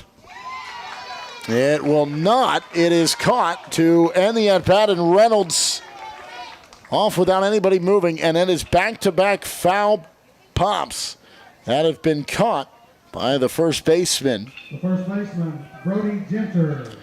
And Exesian picks up 2 much-needed outs with the bases loaded, and this could be a massive momentum shift if no one comes home from a bases-loaded, no-out situation, and the Pioneers are able to work out of it. Absolutely, especially when you consider, again, the potency of Spartanburg Methodist offensive attack. You're in a situation with the bases loaded. You know that Spartanburg Methodist, you would like to hold them to no runs, but you know that they're very capable of putting something up in a hurry. You don't want to let these chances go to waste. He'll line that out to center. 1 run will score. The wave in the second. Here comes the throw home. It's going to be cut off in the middle of the field, and it's a 2-run single by Gentry. Or excuse me, Genter, rather. Brody Genter. And it is a 2-run ball game again. It is 5-3 as the Lions have the lead. It's so critical for the Lions. You're not really in a position, again, to be able to waste these type of chances. Now you put the pressure on Spartanburg Methodist to make something happen. The tenor of those at-bats change when they're trailing as opposed to if it's a tied ball game. So Genter has a man in front of him and 2 men off the base pass with the 2 RBI on his single. Morris is down at third. Just stay there for a second. So Nicky White entering the game, gets those 2 quick outs, but it just takes 1 to score 2. And that is exactly what happened. And back to their scoring. The second time they've put a pair of runs on the board in an inning. Did so back in the third. Both teams did in the third. As that's found back to the left-hand side.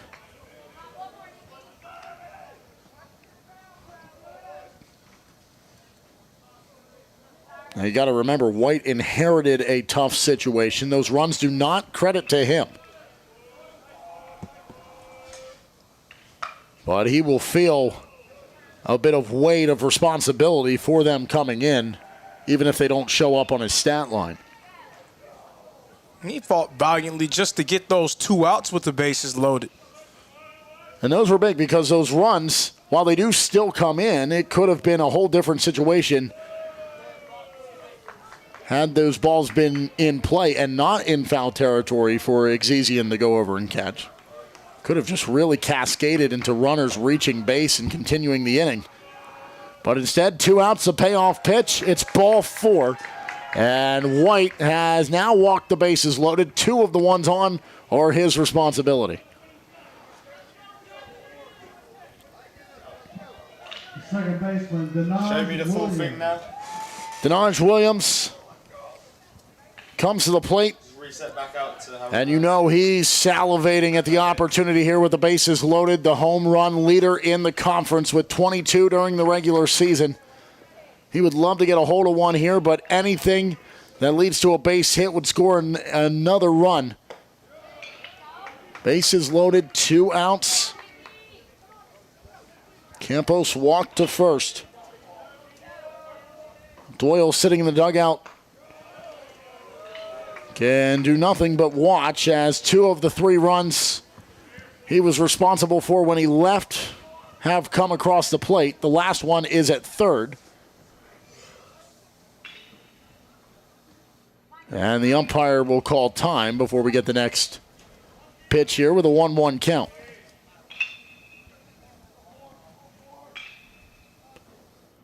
Morris trailed by Genter. And Campos down at first, and it's 2-1 here to Williams. And if this inning stays alive, what a shift this would be. Williams into the gap. That gets down for a base hit out to left field. They wave home the second run. 2 more score. And the freshman of the year comes up with a 2 RBI single and keeps the inning alive, and it is now a 4-run ball game. It is 7-3 here in the top of the 6th inning.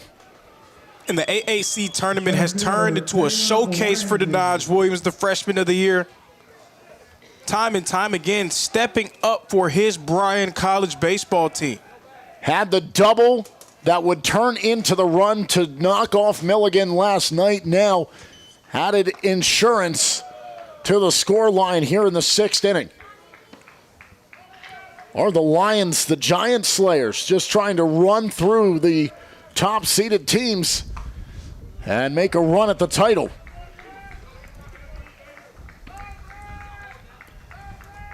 And again, that logjam between 4 and 9, they are all playing for something very significant. We can assume to this point, well, we know Johnson and Milligan likely they're going to be in Tennessee Wesleyan as well.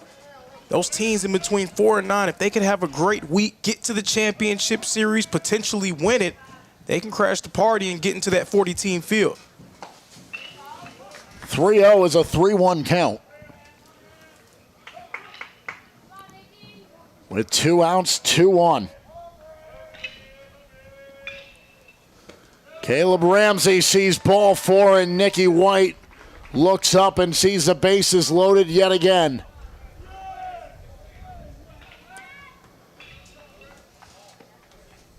Regardless of how things go and what decisions are made as this game goes along, you do have the benefit of the doubt should things continue to unravel for White and the Pioneers.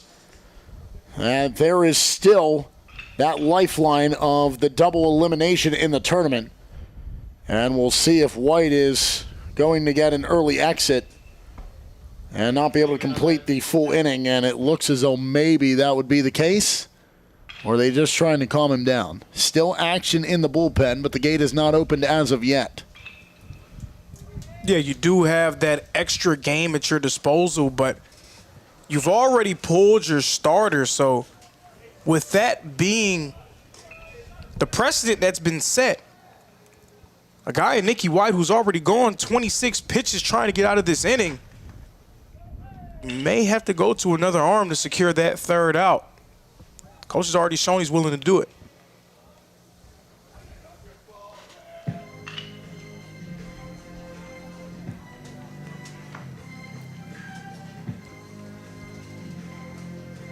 And maybe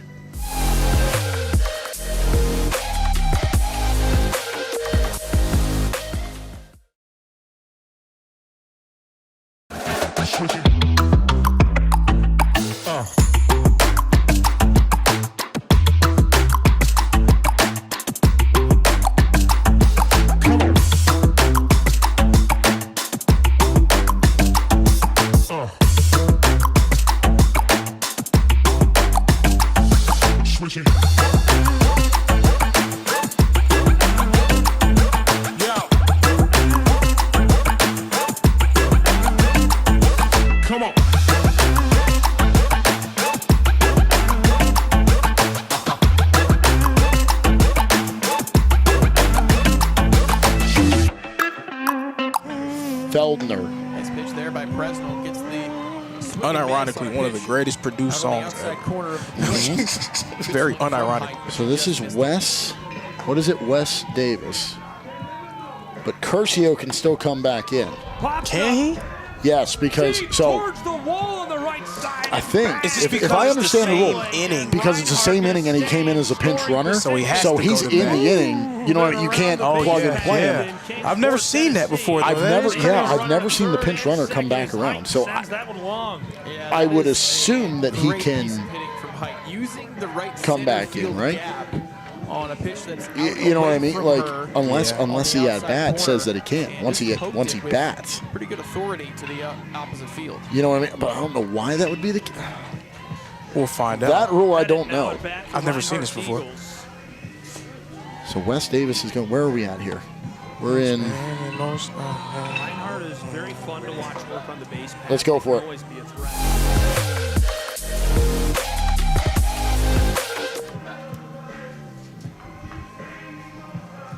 So the pitching change sees Miles Feldner be the man who takes the reins, trying to do what Nicky White could not. And he will come in and inherit a bases-loaded, 2-out situation. And Wes Davis, who came in as a pinch runner for Will Curcio. And so here in this same inning, he has to come to the plate. And the first pitch will miss for a low ball 1 for Feldner. Coach turning to Feldner in a situation that he may not be too used to. He hasn't really been used a ton out of that bullpen. This is just his 4th appearance. He's only appeared in 4 innings up to this point.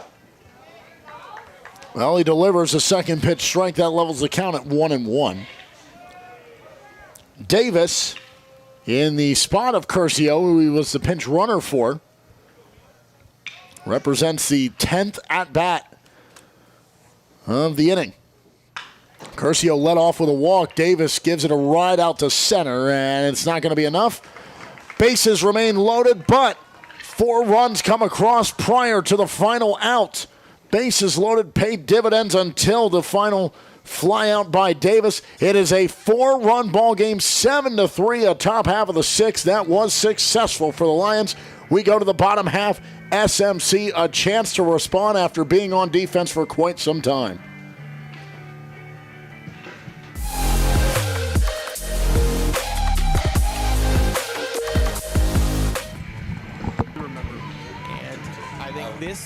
here this inning will be indicative of how this game will go for Reinhardt in that same category. Rolled across, and it's going to be collected to retire the side. Milligan's Buffs doing work and leaving 2 in scoring position for the Reinhardt Eagles. We'll see what Milligan can do. It's their chance to go back to bat and back to work in just a moment in Kingsport, Tennessee.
Finally, the Pioneers get a chance to try to avenge the 4 runs that came through after 10 batters came to the plate. And actually, it was 10 true batters because the pinch runner for Curcio was Davis, and he had to take the at-bat in the inning. So 10 different faces came to the plate, and we saw 3 different faces in that inning on the hill for the Pioneers, and that throw, which would have been tough from the outfield grass just behind third base, will pull Genter off the bag, and that's what you want. It's a leadoff single for Pinckney to start the inning.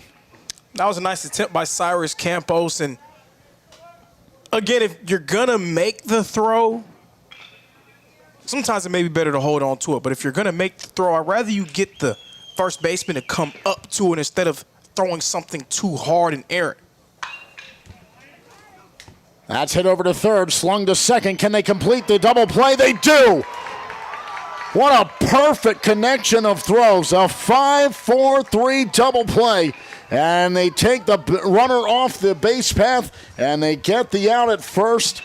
And it's 2 outs here in a response inning for SMC that they have been quickly thwarted in. And now it's the third batter of the inning in Thatcher Bachman. Heads up play by Wes Davis, who's now checked in full-time at third base, to make something like that happen, to try to turn to. But then how about Denaj Williams throwing that on a rope over to first? A swing and a miss by Bachman as Schrader is retired in the 5-4-3 that he hits into. Pinckney off the base path looked to be a ideal start. You get the leadoff man aboard with the single, and then they have to go the full distance. I mean, that throw came from third base, cycled around, and you saw the quick grab and throw. The bullet from Williams gets over to Genter, and that puts the 2 outs on the board. Now it's 2-2 here at home plate for Bachman. And if you're Tyler Gray and you can get out of this inning 1-2-3 and bring your bats back to the plate, how impressive would that be, and how energizing would that be for the Lions, already up 4 here beyond the midway point of the ballgame? It would just be monumental. It would be solidifying this momentum swing that you have, especially with the way that things started for you. Got him swinging. Gray fired up, and the offense firing on all cylinders. The Lions have all the momentum, trying to steamroll in to the next round with a win. SMC empty-handed in the 6th, top of the 7th. Lions trying to roar the offense back into scoring. It was fouled off by Frazier at the very least. If that's missed, then Johnson over at third is hung out to dry.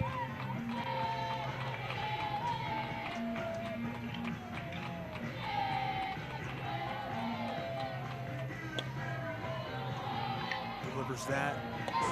Count goes up and evens at 1. Yeah, first start of the tournament for Lily Frazier, a 270 hitter with 8 runs batted in for the year in her freshman season with the Buffaloes. Showing bunt. This is right inside of the line, and they get it to go again. How about that? Molly rolling home to make it 3-0 Milligan Buffaloes with a great bunt. A squeeze bunt play where Frazier's really just trying to give herself up, and it ends up in a bunt single instead as Reinhardt's unable to make the play. What a start for Milligan. I cannot believe they've already scored 3 runs. This is a look at the bunt that got it done. And you said it, the squeeze bunt right there, just perfectly done. Inside of the chalk, you can see Molly cross the plate for the 3rd run of the game for Milligan's Buffs. Yeah, the Buffaloes, 3 runs in 2 innings. This is much better than their showing last night against Troop McConnell, in which they were shut down. We're red hot. This is strike 1, but you're not feeling any pain right now with just 1 away. And you've scored a pair of runs in this 2nd inning. Yeah, Worley in the 9th spot. She gets a base hit. We're back to the top of the order for the Buffaloes as well. And that goes for the strike. Leading off is the designated hitter.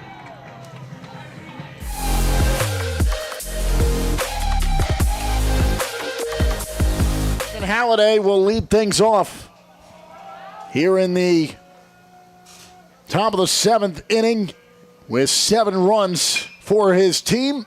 He will sky this out to center field. It'll get just shy of the track, and it's going to be out number 1, but a good piece of contact here against Miles Feldner in the first time they see each other. Halliday would have been the 11th batter had that inning continued, but Davis flying out to 8 last time out, ended the inning, and he was the 10th to see action. So here in the 7th, 1 away for Feldner. And Jaron Morris, the catcher, comes up. Halliday and Morris both came around to score last inning as part of the 4 that did. Now trying to add some more insurance to it. Morris, the sophomore, part of that youth movement for Bryan. Chopper gets by 3rd, picked up by the shortstop, thrown over in time. Great play by Bridges to get the 2nd out.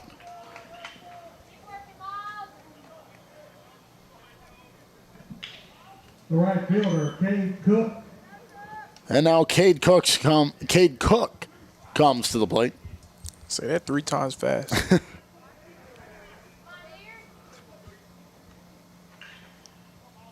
2 outs, nobody on. Cook hoping at some point the fortunes this week will reverse. Still nothing to show out of his at-bats.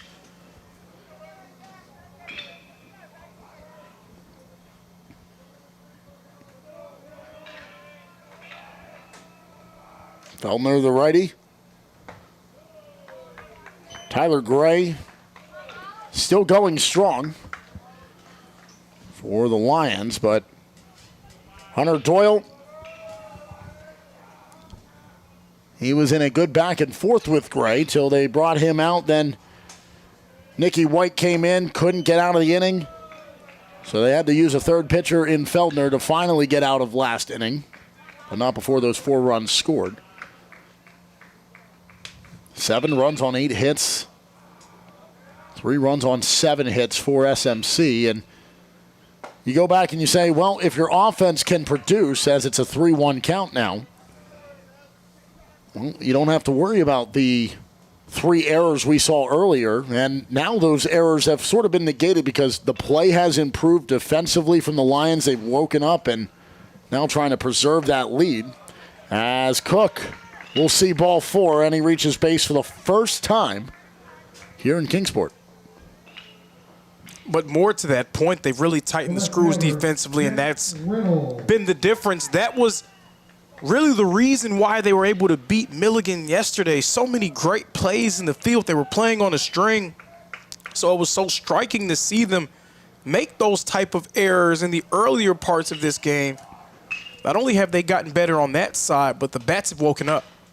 Reynolds rips this out to right field. That's going to get down off the hop. It'll be a base hit. And the runner turns for third. And Cook now stands 90 feet away from adding yet another run down at third base. And Jack Reynolds continues a strong day. He's 2 for 4 now with a home run and a single. The first baseman, Brody Genter. So Genter will step in. The 2 RBI single and then came around to score. First pitch to him is a ball from Feldner. And the 2-out scenario has been kind to Bryan today. 5 for 11 with 2 outs on the board so far. Taking a page out of the fellow upset makers.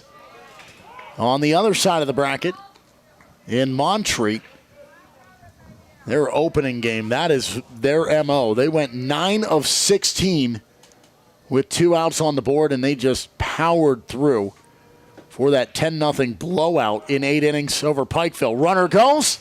The throw too far out in front, and it's a stolen base to put Reynolds in scoring position. They do throw down, but nothing comes of Cook standing at third. So both are in scoring position. Reynolds at second, Cook at third. Base hit likely brings in 2 runs, extends your advantage, puts more pressure on that Spartanburg Methodist lineup that's been cold. Genter's the bottom of the order, and he puts this down the left field line, down for a base hit, maybe more. They'll send both runs home, and just like that, it is a 9-3 ball game, and Genter can cruise into second base with a stand-up 2 RBI double. Back-to-back at-bats, he drives in 2 runs, and he stands in scoring position with 2 outs on the board. And coming into this game, we talked about Spartanburg Methodist and their talented lineup. Well, Bryan, they're saying, hey, don't forget about us. So both runs score. It is a 9-3 ball game. The gap is 6. And Miles Feldner just trying to get out of the inning. 6 runs over the last 2 frames and maybe more. Genter's going to turn for home. That gets down out in right field from Campos, and he's got an RBI single. And it all comes with 2 outs. 3 runs have come across. It's now a 7-run ball game. Yeah, all of a sudden the Lions, they are pouring it on here in Kingsport, Tennessee. Came into this game as a group with a .545 slugging percentage, and they are slugging it all over the field. And still 3 frames to work with for the Pioneers offense. But if you don't come away with something once you finally get out of this inning, and you're down to just 6 outs instead of the 9 you have to work with right now, you really start to wonder, what do we need to do in terms of the pitching staff, rotating, trying to keep guys rested for tomorrow. And Campos overslides the bag, but the tag was applied while he was still touching, so he's able to quickly shuffle back, and he's in scoring position. And, Mark, we may be at the point where you feel like you have 9 outs to work with, but how hot Bryan is at the plate, you might not have 9 outs to work with, rather. The gap is 7. 7 of them have come in this inning and the last one combined. 4 last inning, 3 already in this inning. 2 outs on the board, and Denaj Williams is at the plate. He is 2 for 4 on the day. Second consecutive inning he's made an appearance at the plate. As the whole order came up last time up. And that misses. It's 2-1. Williams has the double and a single. He would love to keep the inning alive here. Campos in scoring position there at second. 2-1 from Feldner. Outside, 3-1. Such a tough situation for a pitcher who coming in only went 4 complete innings entering today. He's only appeared in 4 games. To put him in this spot against such a talented lineup, real tall task. He'll deliver the 3-1. Chopper over to second. It's going to be tough for Williams to beat it out. He cannot. And finally, the inning comes to an end. They strand one, but not before 3 runs come across. 7 combined in the last 2 top frames. And it's a 10-3 ball game. Bryan trying to keep the momentum rolling and improve to 3-0 here in Kingsport. Still 9 outs to play with for SMC. Problem is, there's still 6 outs left for the Lions to try to add to their lead when we come back here to Kingsport.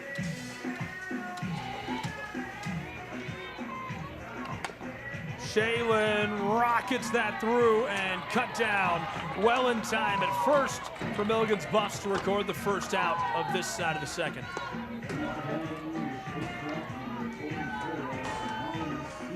Molly Stevens, second to bat in this second inning.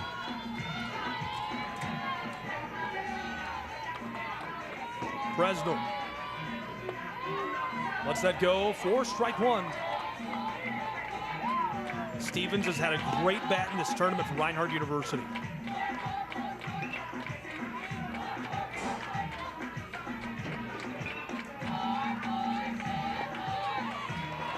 Again on the body. Count is evened at 1. Reinhardt is trailing 6-0.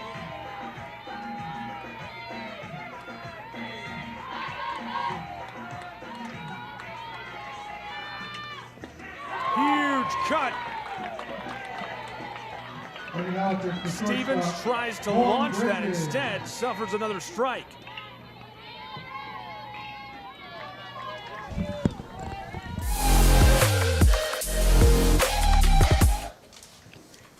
Bottom of the order in Cohen Bridges, and he's proven to be a successful 9-hole hitter, but he needs to have success here as his team has seen the Lions just pull away over these last 2 frames. 7 combined runs in the 6th and the 7th.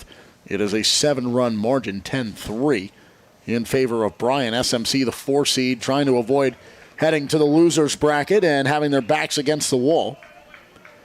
We'll have a winner-go-home game coming up after this one. It's Pikeville and Johnson, and not many would have thought after their first game of the tournament that Johnson would be in a do-or-die situation. Number 6 in the country, according to the latest poll yesterday, and they just got picked apart in an 8-run ball game, 11-3. They fell to Montreat, who is right now the hottest offensive team in the tournament. But Bryan, who also knocked off a top seed in Milligan, trying to make a case for that here and take down the 4 seed in SMC. They're up by 7. Tyler Gray continuing to work here. Bridges will chop it foul off the left-hand side, so we'll keep the at-bat going, 1-2.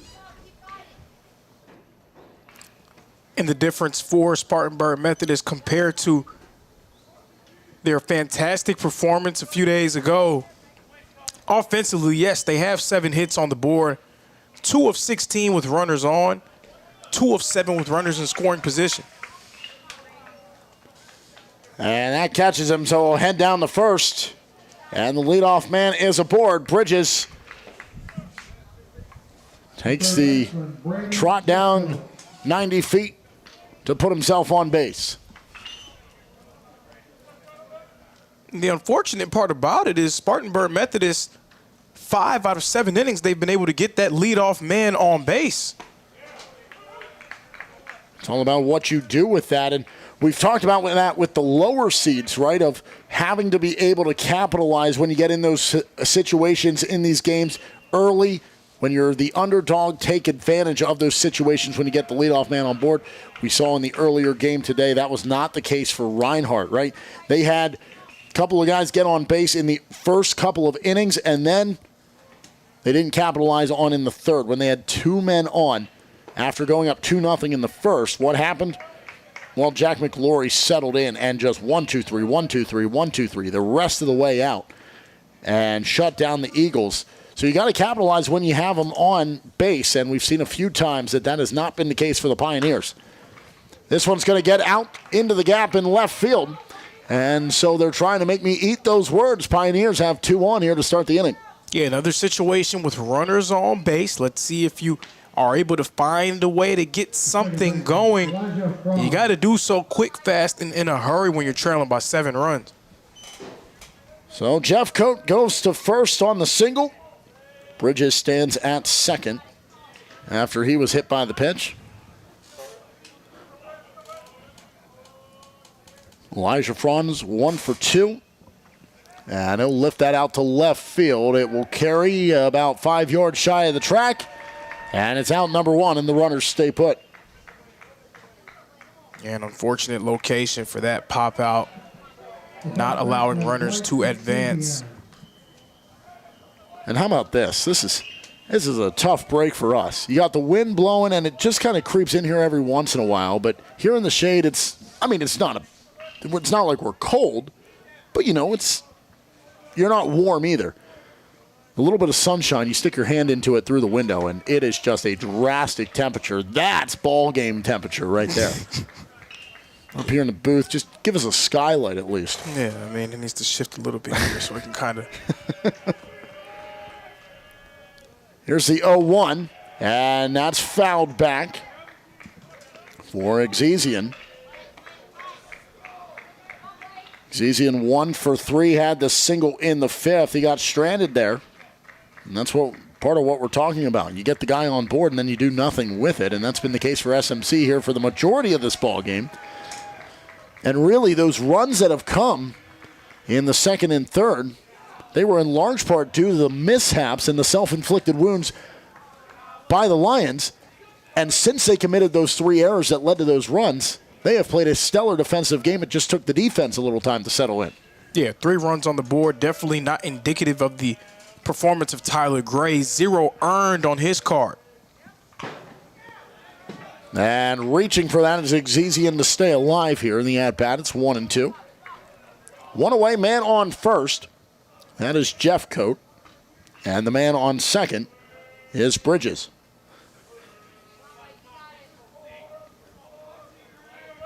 Can they capitalize and try to chip into the 7-run deficit here in the bottom of the 7th inning?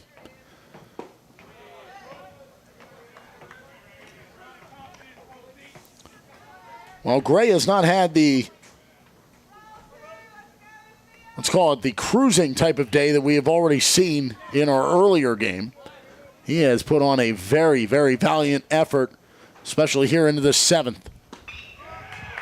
And he rings him up. And that is strike 3 to put out number 2 on the board. Got him looking. Exesian goes down. I swear, they can hear us up here. All day. Offense hasn't really done much. There was the home run in the Milligan game. Oh, they've had the errors. They have that great 5-4-3 double play immediately after. The wind is blowing blowing to right field. Half a second later, that ball was headed that way. You got to plant an earpiece down there somewhere. We're going to go clip that one, save that, and say, see, I can get paid to be a fortune teller. Well, this one's taken for a ride out to center field. It'll stay on the green turf, and it's caught for out number 3, and that's what we were talking about. Get them on board. What do you do with them? Pioneers do nothing with the runners on. Another 0 posted by this Lions defense. Tyler Gray having himself a day, and his team has a chance to add to their 7-run lead as we go to the top of the 8th here in Kingsport.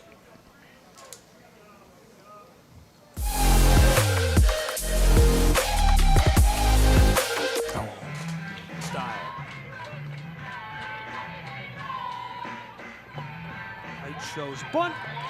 She'll take the freebie, a walk down to first. Lead runner for Reinhardt at 3rd in prime scoring position. Lost in all this is that the Buffaloes really just need 1 more out in this inning to stop the bleeding. But they're going right through the gauntlet in the middle of the order right now for Reinhardt. And Presnell has lost the zone a little bit. Molly flashes the gloves, showing, hey, I'm going to throw you down. Everybody kind of gets back a little bit as Presnell. You said it best. The bases are loaded. There's been 2 away for a long time. As this is going to be controlled and across as Reinhardt is retired by Milligan's Buffs. And that'll end the side as Reinhardt is trying to plead their case that was not an out.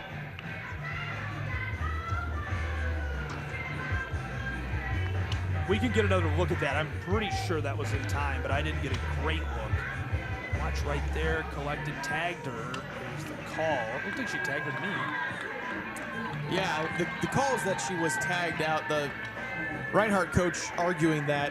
I think he's saying, why would you give a safe signal and then an out signal? But what he was trying to say to the umpire in the field was no interference on anyone. It's safe.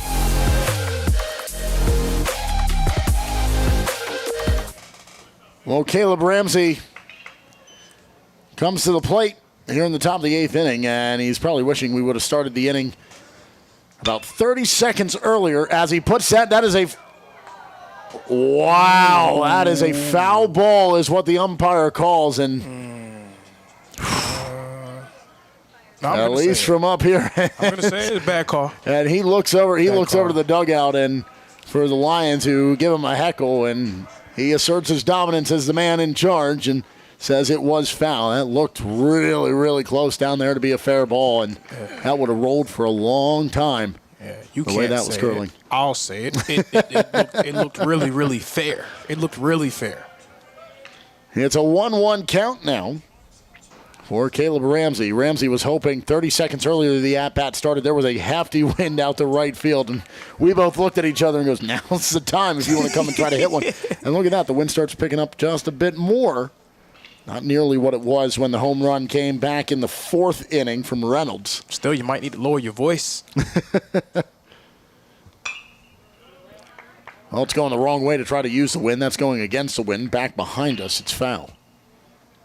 But, Brian, they've gotten great offensive contributions from pretty much their entire main group, except for Caleb Ramsey. Ramsey coming into this game with a .375 batting average, and he hasn't really produced much for you. 0 for 2 on the day. Does have 2 walks and came around to score in the 3rd, but he would love to make some contact that provides him a successful at-bat. 2-2 count to the leadoff man, Ramsey. Feldner hoping to have a better inning than the one where 3 came across, and then 4 before that for the Lions. 1 in the 4th, 2 in the 3rd. And it was an even game right into that 4th inning. 1 for the Pioneers, then 2 more after that in the 2nd and 3rd. And right on cue, Ramsey has himself a base hit.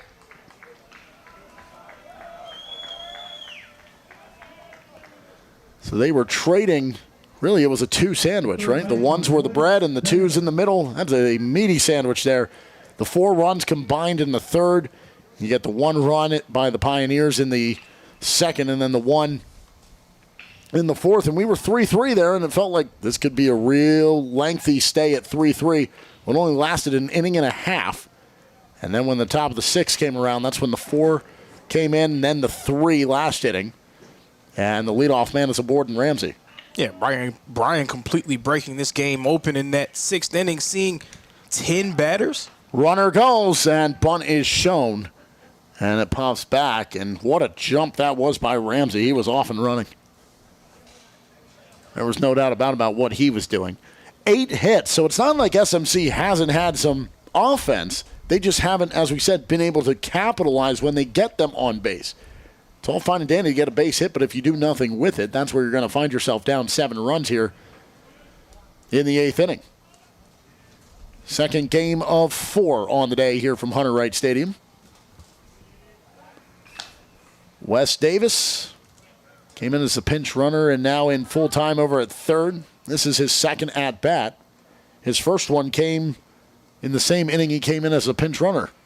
He was the 10th batter and also ended that inning with a fly out to center. Shows bunt, and it's an 0-2 count.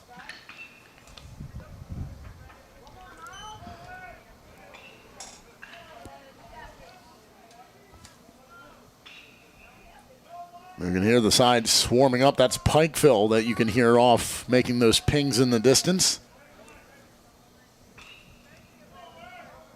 Need to continue the offense they found against Truett McConnell and not what they had in their first game against Montreat when they were blanked 10-0 in 8 innings if they want to try to hang with Johnson in the game following the conclusion of this one. 0-2 count. Just breaking it up was Feldner. Now the righty's going to come home. And that one, a high-fired miss. It's into the backstop and an easy coast in on the wild pitch by Feldner. I was just about to say, other than the well-opportuned hits by the Lions and taking advantage of those gaps, defensively, there hasn't been an error. It's been a relatively clean game by SMC, but it's just been well-placed hits and well-timed hits to take advantage on the scoreboard. And then this is lifted out to left. That's going to stay in. And Davis is retired on an F7 out there by Martin. And to that point, has been pretty clean defensively from Spartanburg Methodist, but the final nail in the coffin could be some costly mistakes. So you need to maintain that cleanliness just to give you a chance, give your bats a chance to wake up with what you hope 6 outs at your disposal.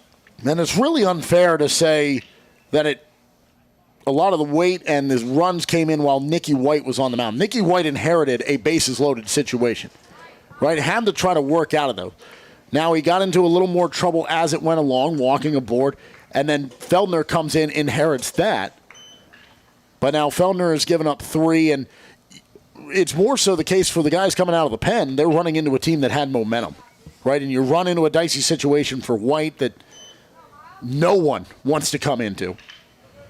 And yes, Doyle got into that situation, but even for that, it was a 3-3 ball game. Hunter Doyle had a great start to the ball game, keeping pace with Hunter Gray. It's just been that the offense has been more efficient for the Lions, and so Gray has not had nearly the pressure that the 3 that have come to the mound wearing blue have had. And it's always sort of the risk that you run when you bring arms out of the pen, fresh versus cold. You have a fresh arm, but it may be a cold arm that may not be prepared to deal with a group of bats that are heating up. And the 1-2 levels out 2-2.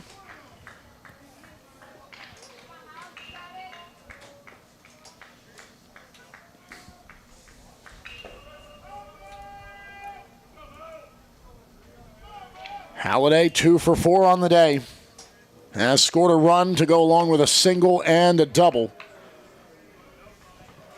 Last night's hero in the 9th inning now faces a 3-2 count. He has a man on in second.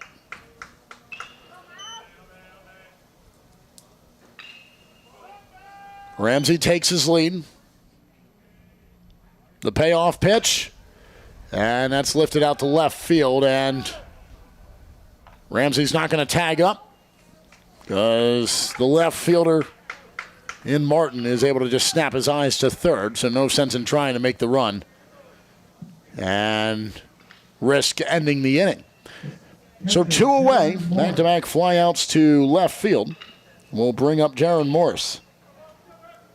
This is the second consecutive inning that Feldner has been able to secure 2 quick outs. He's hoping that he does not allow a 2-out rally here in the 8th. That's what happened last inning. Got the out for Halliday to lead off the inning, then Morris grounding out. But then the walk, a single, the 2 RBI double by Genter, and then the single and a stolen base by Campos helped contribute to those 3 runs that came across. 1-1 count here to Morris. With 2 outs and a man on second, that's inside. He peels back from it, and it's 2-1.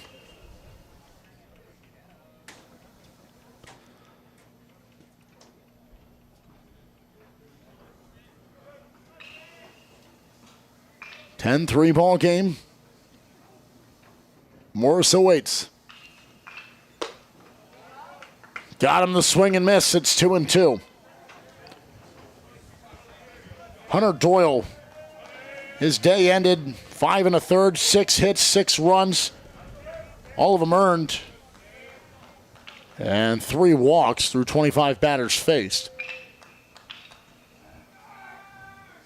But you look at the outcome I said about White and how he had to walk into that unfortunate situation. Mickey White goes a third of an inning, gives up 2 hits, a run scores. It was earned. But the other runs that came in were not his responsibility. That's a chopper over to short.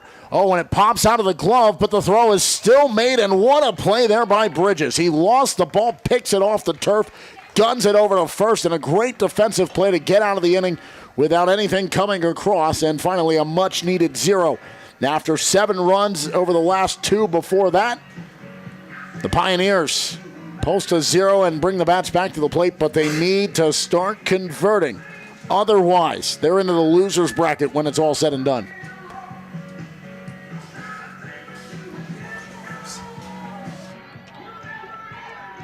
That was the 6th run of the game for Milligan.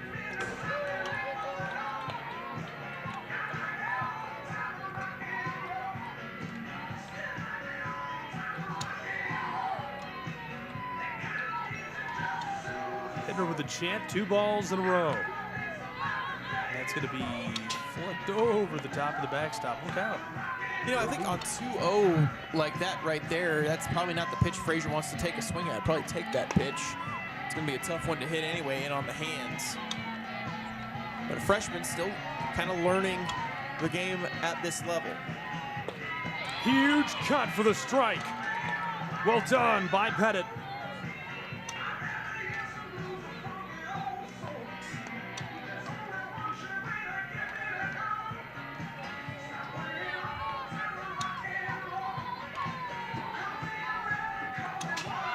Tries to smash that and goes down swinging.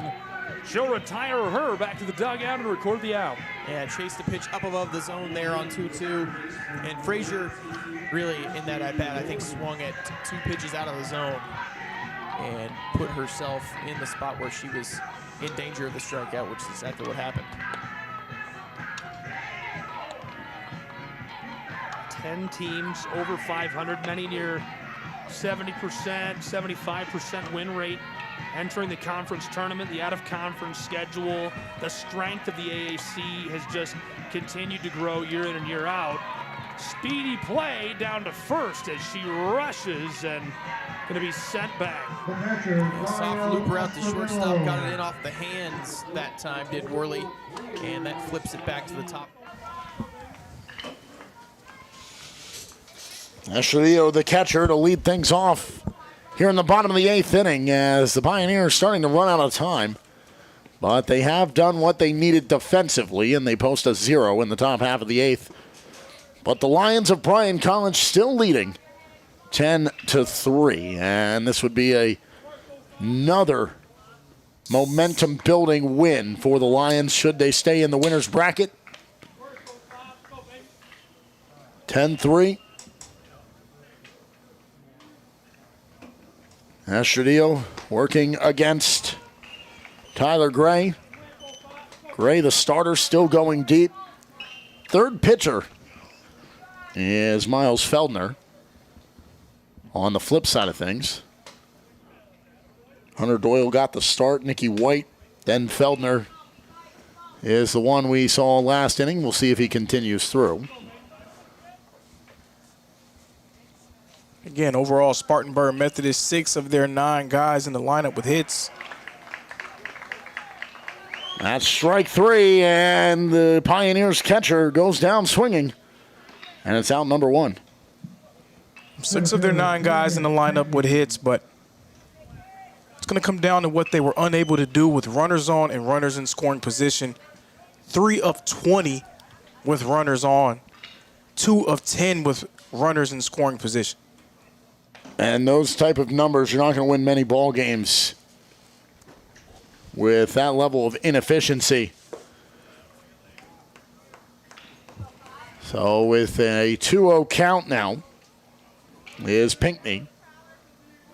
Ooh, I'll tell you what, that sun beaming down right here on the desk, that one little spot where I wanted to put my hand, that is hot to the touch. What kind of hot? And then, woo! Yeah. I mean, stark contrast to what we had the last 2 days. Definitely from what we had on Tuesday. Oh, I love that. I love that. See, if I leave my hand there too long, I'm not even going to get a tan. I'm just going to turn red within 30 minutes. I'm going to be as red as Bryan's jerseys if I let my hand out here for too long. That's alarming. I am like, you walk to the mailbox, you come back, and it is just red. I am that level of pale skin. Like, it is awful. They don't make an SPF high enough for me. That goes skyward. It is high enough for the catcher to get underneath it. And Morris records the second out of the inning.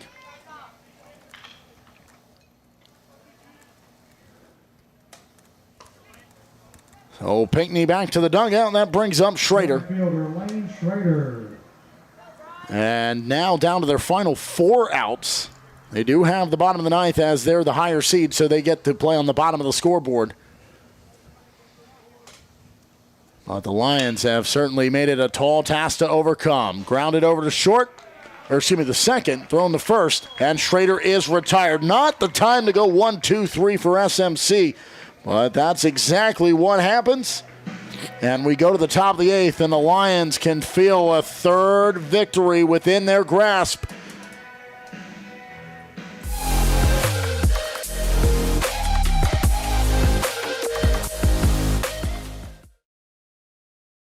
What if you can have it all? A place to call home, a great job, and a safe and welcoming community to raise your family. You can have all that and more in Kingsport, Tennessee. For the past quarter century, Kingsport has been on a mission to reinvent itself. As the first professionally planned and privately financed city of the 20th century, Kingsport has earned the nickname the Model City. From award-winning educational initiatives to business incubators to the surrounding natural beauty, Kingsport is just the right size to have the amenities you need without the traffic and crime.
Alex Higdon comes in for the Pioneers in the top of the 9th inning. Trying to keep the offense off the board, give his team a chance with the 3 outs in the bottom half of the 9th to overcome this 7-run deficit and nothing more. The freshman out of Raleigh, North Carolina. He's making his 12th appearance of the season. His 10th coming out of the pen. He's gone 15 complete innings so far this year. Trying to make it 16 and give his team one more chance within striking distance, so to speak. Cade Cook 0 for 3, but did walk and then come around to score last inning. And he falls behind here 1-2. Close up on the picture, please.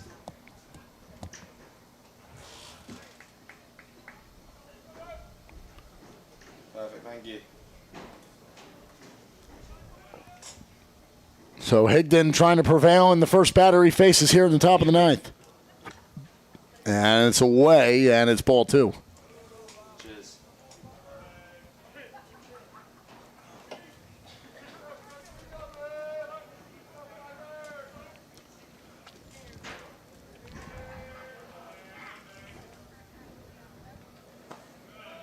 Make it a full count. Back-to-back balls. And it's a 3-2 that faces Cook.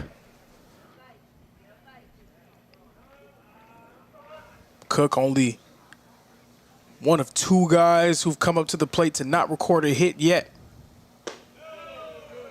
Ball 4, he takes back-to-back walks. I don't think he cares at this point. He's on base yet again, trying to add some extra spacing to this margin. Last 2 plate appearances he's reached. And we'll see if he can come around to score or not, like he did last time. So now Jack Reynolds. And Reynolds, pretty good day. Started with a fly out to center, and then that second one right on cue, as we talked about the wind, took it out right to the flagpole with the home run. Popped over to first, and then recorded a single and came around to score last inning. Well, that one gets a lot of height on it, and something near us here in the booth on a foul off the bunt.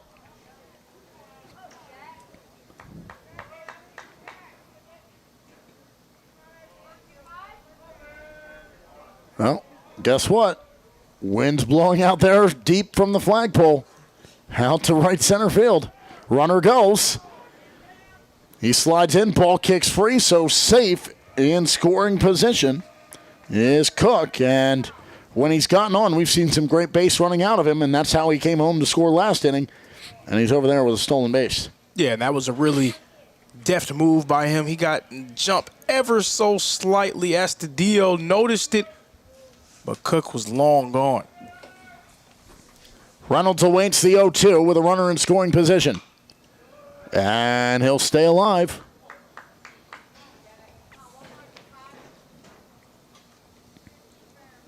Pikeville down to our right-hand side. They're waiting at the gate for this game to come to an end so they can get into their dugout.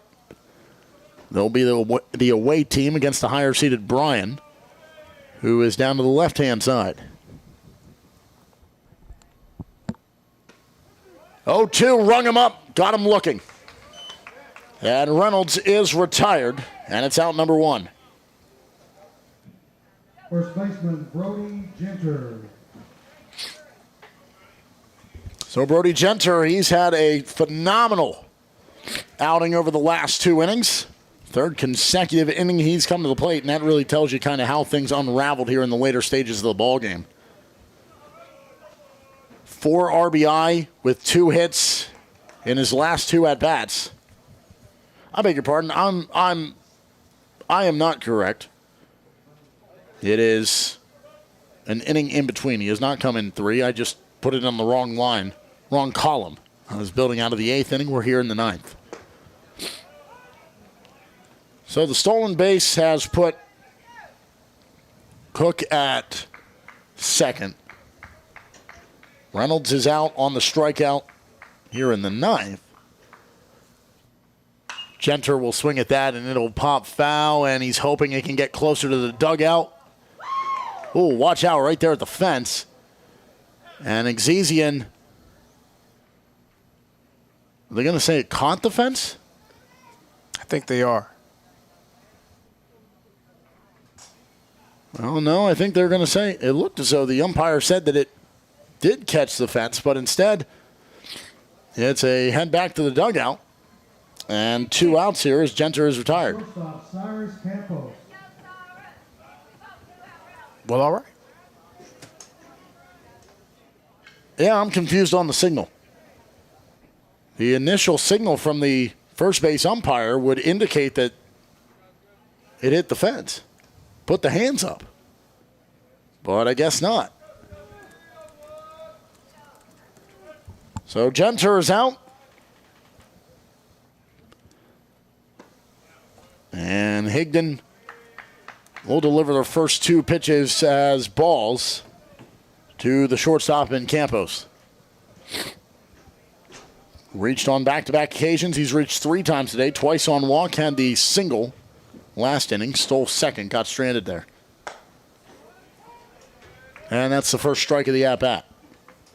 Higdon's done his job up to this point. All you got to do now, secure this last out, give your team one more shot.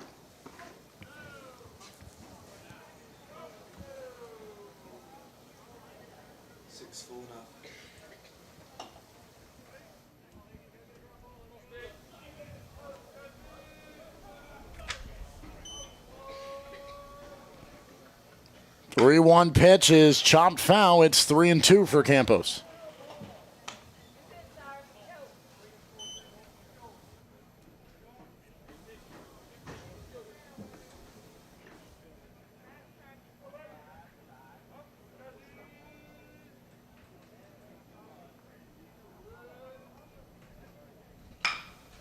That's a chopper over to first. Exesian will grab it, flip it off to his pitcher. That's out number 3. And they can't add to their advantage in the top half of the ninth. They strand a runner to the Lions, but they are well out in front by 7. Final 3 outs for the Pioneers. Otherwise, they're headed to the wrong side of the bracket and will be up against the wall with only one game to play with. It's 10-3, bottom of the ninth. Here we go.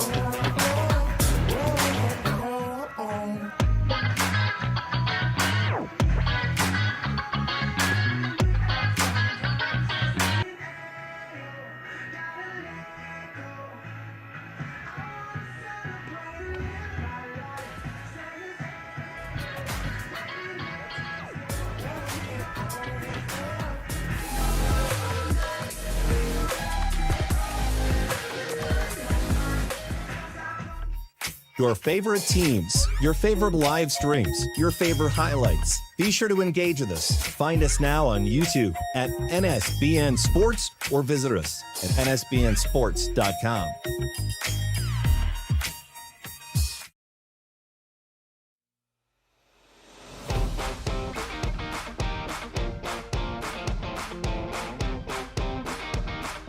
The Baze Mountain Park Adventure Course. Gear up and climb the Hawk's Nest.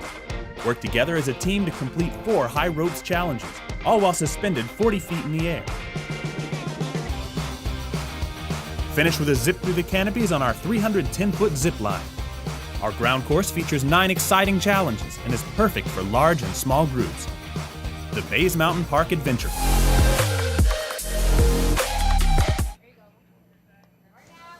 Bottom of the ninth, last chance. It starts with a 1-pitch out. As retired is Satcher Bachman. He liked the first offering, doesn't like the result. His team's down to just 2 outs to work with. Here otherwise, the 4 seed is headed to the loser's bracket. Yeah, can't help but walk away from this game. Considering that everything holds, of course, you wouldn't be able to help but walk away impressed with how Bryan's performed. Second pitch, that's out the center. Oh, and a diving grab to come charging in by Caleb Ramsey. And it's out number 2. 2 up, 2 down on 2 pitches. Here for Tyler Gray, who has gone the distance, and now he's 1 out away from a complete game. Yeah, I mean, this group just continuing to impress. Great defensive play from all over the field. They got the bats going. They're about to earn the right to have 2 games at their disposal tomorrow. Top of the order, Jeff Coates here. The final out belongs to him unless he can extend it. Tyler Gray trying to go the distance. And that's strike 2. He's out in front. Jeff Coates down to the final strike for the Pioneers.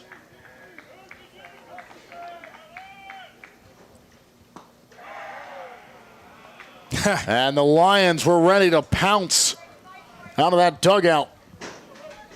But it's called a ball. And now Gray, the 1-2. And we'll try it with a 2-2. He misses the mark again. Where's the Montreat clap when you need it? Chopper over his head. It's over to second. Fielded by Williams. Turns, throws in time, and that's the ball game. Denaj Williams, another terrific defensive play. Grab it on the run, make the throw, and the Lions are 3-0. Bryan from the 6th seed has come tearing through the winner's side of the bracket, and they have given themselves a chance with room to work tomorrow. 2 games to play with as they remain undefeated, and for the 4-seeded Pioneers in their first season in conference play, they will have just 1 game to play with to stay alive in this double elimination tournament. Pioneers, they just couldn't take advantage when they got guys on the base path, and the errors early in the game helped contributed to what SMC was able to score. Other than that, it was a tremendous outing by Tyler Gray in this defense once the Lions shored up their defensive problems from earlier. Yeah, they just had to lock in and get themselves together defensively. But Spartanburg Methodist, they're going to walk away from this game feeling like they left something out there, and they should. 3 for 20 with runners on, 2 for 10 with runners in scoring position. They had 8 hits, a lot of them inconsequential, and that's led Bryan to yet another win here in Kingsport. Tyler Gray goes the complete game. 8 hits, 3 runs, none of them earned. A walk and 4 Ks in 37 batters faced, and his team wins 10-3 as the 6th seed moves on in the win column, and SMC will have their backs against the wall tomorrow when they return to action. Down goes the 4 seed, up the 6 seed, and now we'll see the 2 seed with their backs against the wall. As we go back to the loser side of the bracket, Pikeville finally finds some offense, but can they keep it rolling against the juggernaut that took a misstep yesterday in the 6th-ranked team in the land in Johnson? That's the next game coming up. That's game 3 of 4 today. Back to the winner's bracket in the nightcap. But here for game 2, Bryan 10-3 over SMC. On behalf of our entire crew, for Lorenzo Robinson, I'm Mark Shelley saying so long from Kingsport as we bid you a pleasant adieu.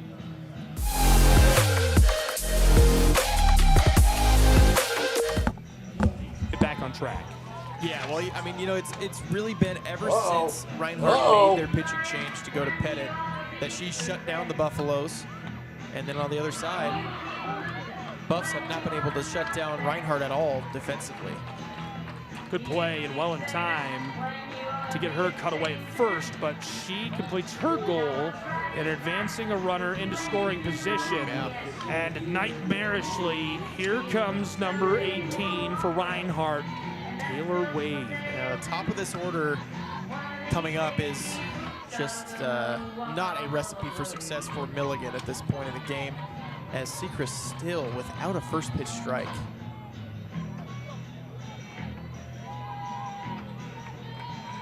Caitlin Sechrist. She's tossed a dozen.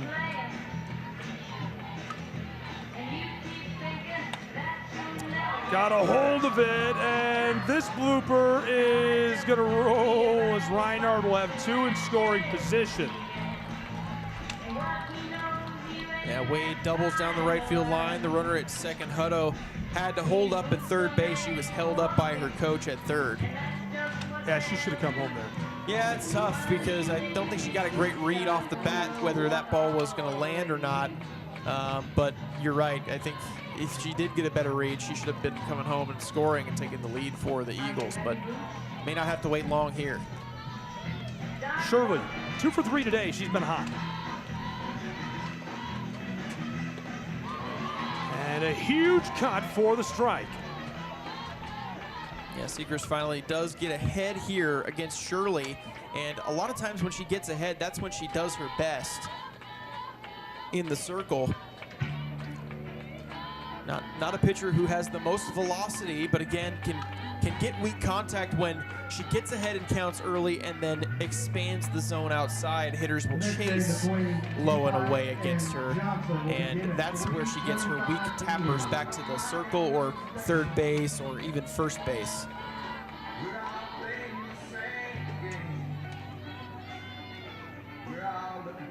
Sechrist, the 0-1, popped over, and it's down as Reinhardt takes the lead for the first time against the Milligan Buffaloes, 7-6 in the bottom of 5.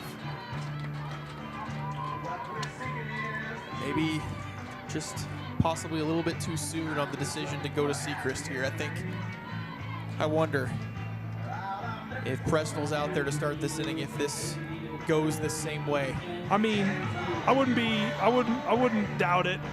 You know, it started off with me saying, what's up with a pitching change before you're even through the lineup, or batting change rather, not long ago, and I was wrong about that. As this one comes through, you might be right. They maybe should have held off, because that is 8-6 for Reinhardt's Eagles, a 2-run advantage in the bottom of the 5th. Yeah, I mean, you look at the stat line so far for Sechrist, it is 4 hits, 4 runs, 3 of them earned on 2 walks as well, and only 1 out recorded, and she's being lifted from the game here. Change of the circle. We're going to make a change in the press box, and we'll be back.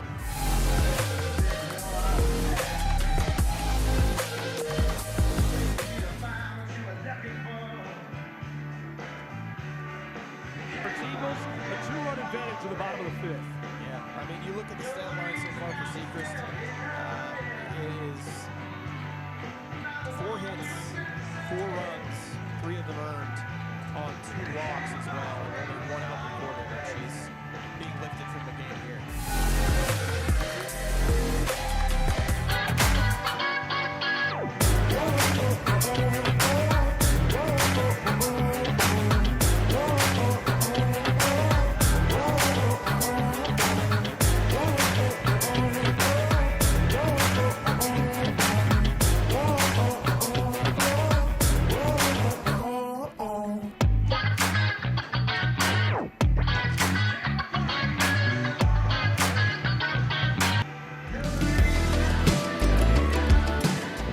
Want to watch your favorite Southeast teams in action?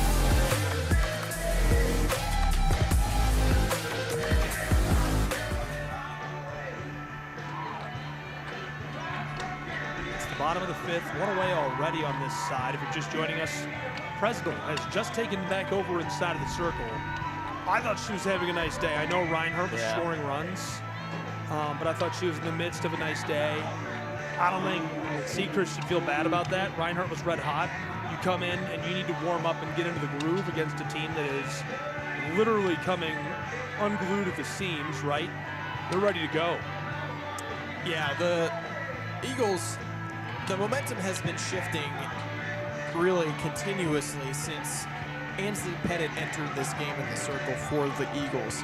That signified, hey, we're not giving up anything else to you, Milligan. Got a hold of that. Milligan Buffs throw to third, and real close play there.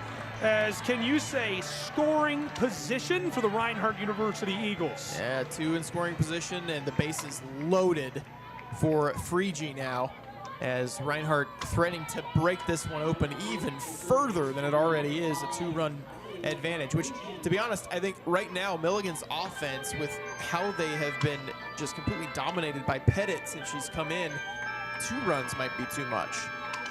If anything else comes across, it's going to be increasingly difficult for this Milligan side to come back in this game.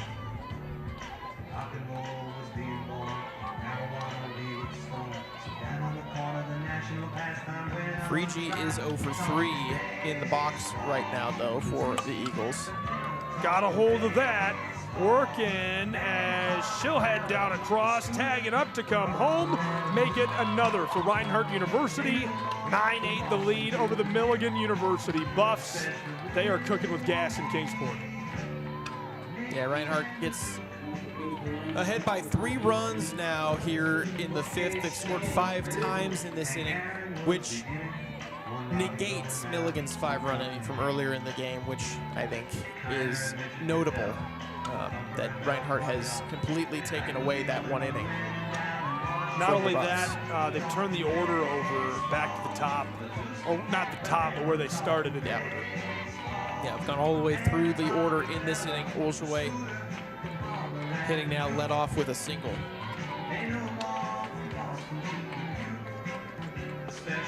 or actually the walk, rather.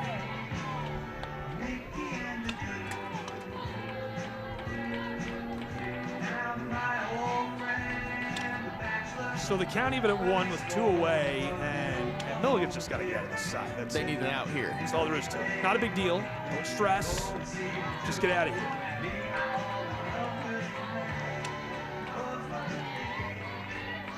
I mean, it is a big deal, actually, but you know, I can't overstate what a big deal it is that they get out of here. But again, you can't freak out. You don't want to make it a big deal. Stay calm. 2 away, 2-1.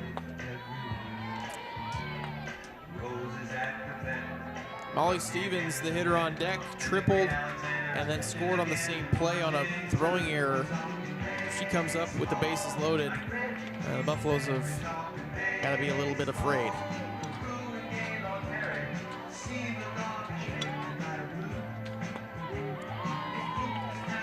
This goes to fill our count.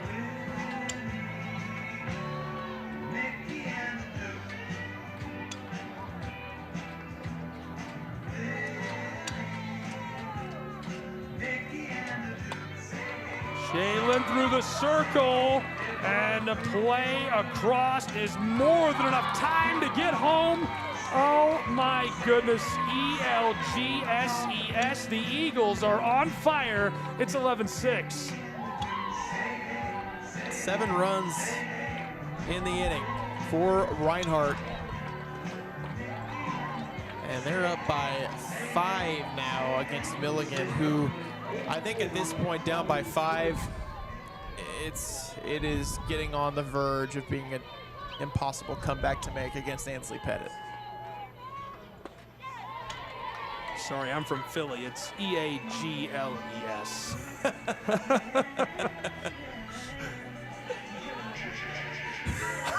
That's a good reference, right? If you haven't seen that clip, there's a clip of the mayor of Philadelphia a few years ago saying, "Go Eagles," and she spells Eagles wrong. That's why I did that. Cut down over at first to retire the side.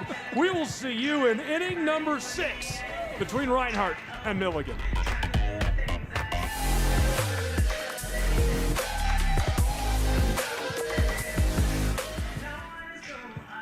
What if you can have it all? A place to call home, a great job, and a safe and welcoming community to raise your family. You can have all that and more in Kingsport, Tennessee.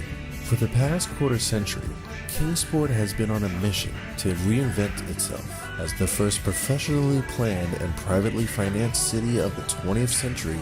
Kingsport has earned the nickname the Model City. From award-winning educational initiatives to business incubators to the surrounding natural beauty, Kingsport is just the right size to have the amenities you need without the traffic and crime of a larger city. With a vibrant downtown, great shopping and dining, and a thriving local economy, Kingsport is the perfect place to call home. Ready to start loving where you live? Choose Kingsport. Visit movetokingsport.com and discover all the reasons why this charming town is the perfect place to call home.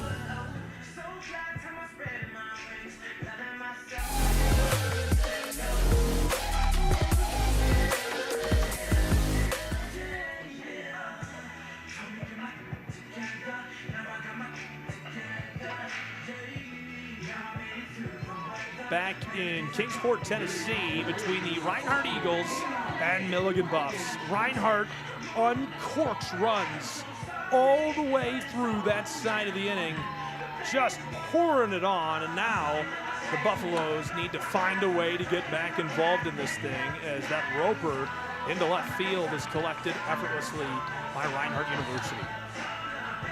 Yeah, I'm sure Buffalo dugout can sense that they're on the ropes here against the Eagles, and still facing Ansley Pettit out there in the circle.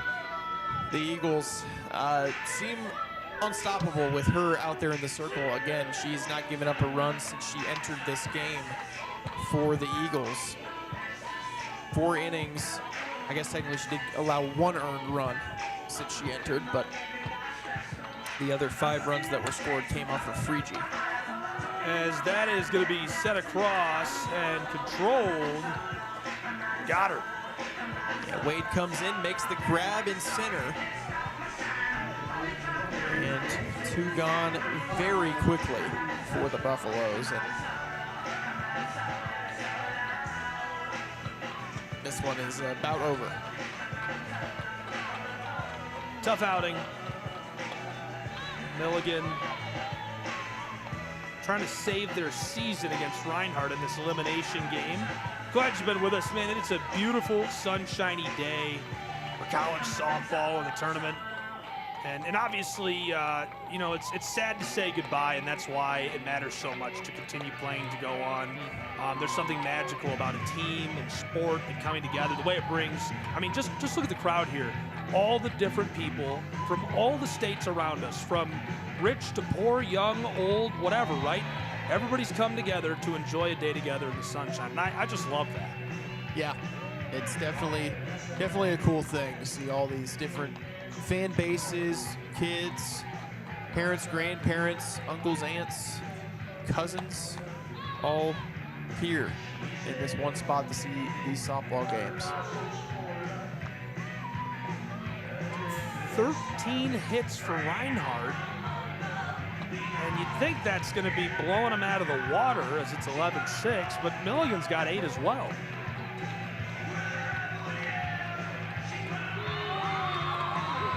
And there you go. Got her looking as that strikeout retires the side for Reinhardt University. Milligan going to go back on defense after allowing an explosive amount of runs to end the 5th.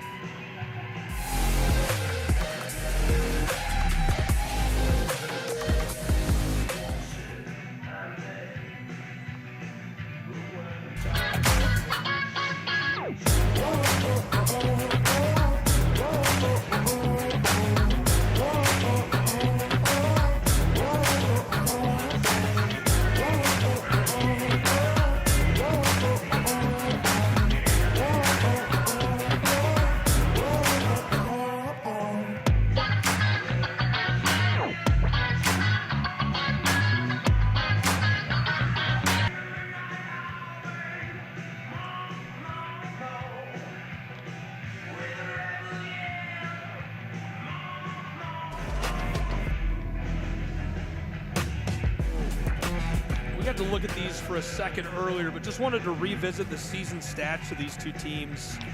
I don't really feel like on paper this feels like it should be this wide of a margin. I don't know.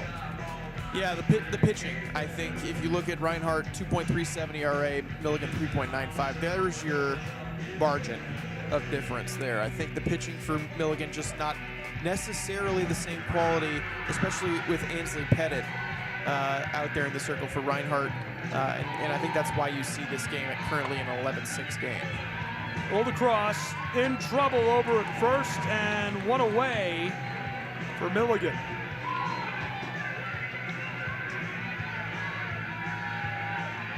Yeah, that was pinch hitter Emma Scott that grounded out to second right there, and brings up Stephanie Schaefer next.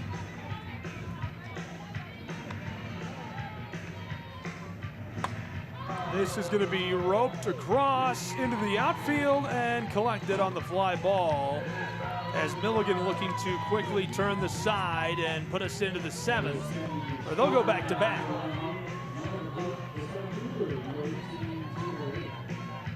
Bresnell, since coming back into the game, has been fantastic.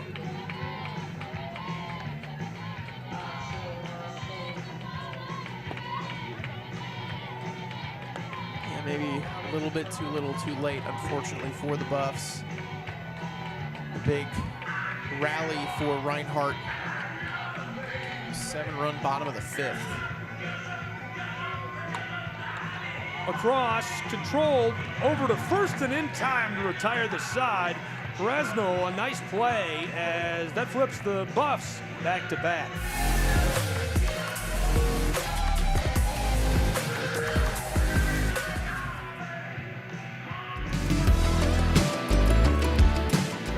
Want to watch your favorite Southeast teams in action? We've got you covered. Stream live games and highlights on YouTube, Twitch, Amazon Fire TV, Stream TV, and more. For all the details, visit our How to Watch page at sesnsports.com. It's your one-stop guide to catching every play, every time, wherever you are.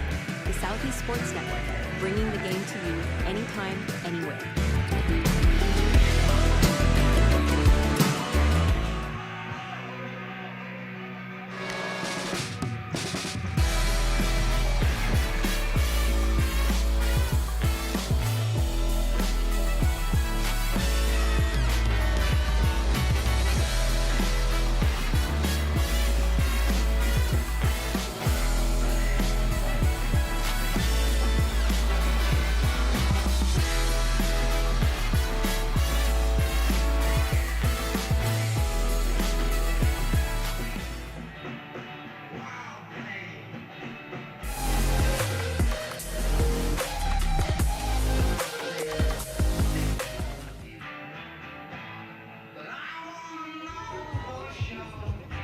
Welcome back to Kingsport.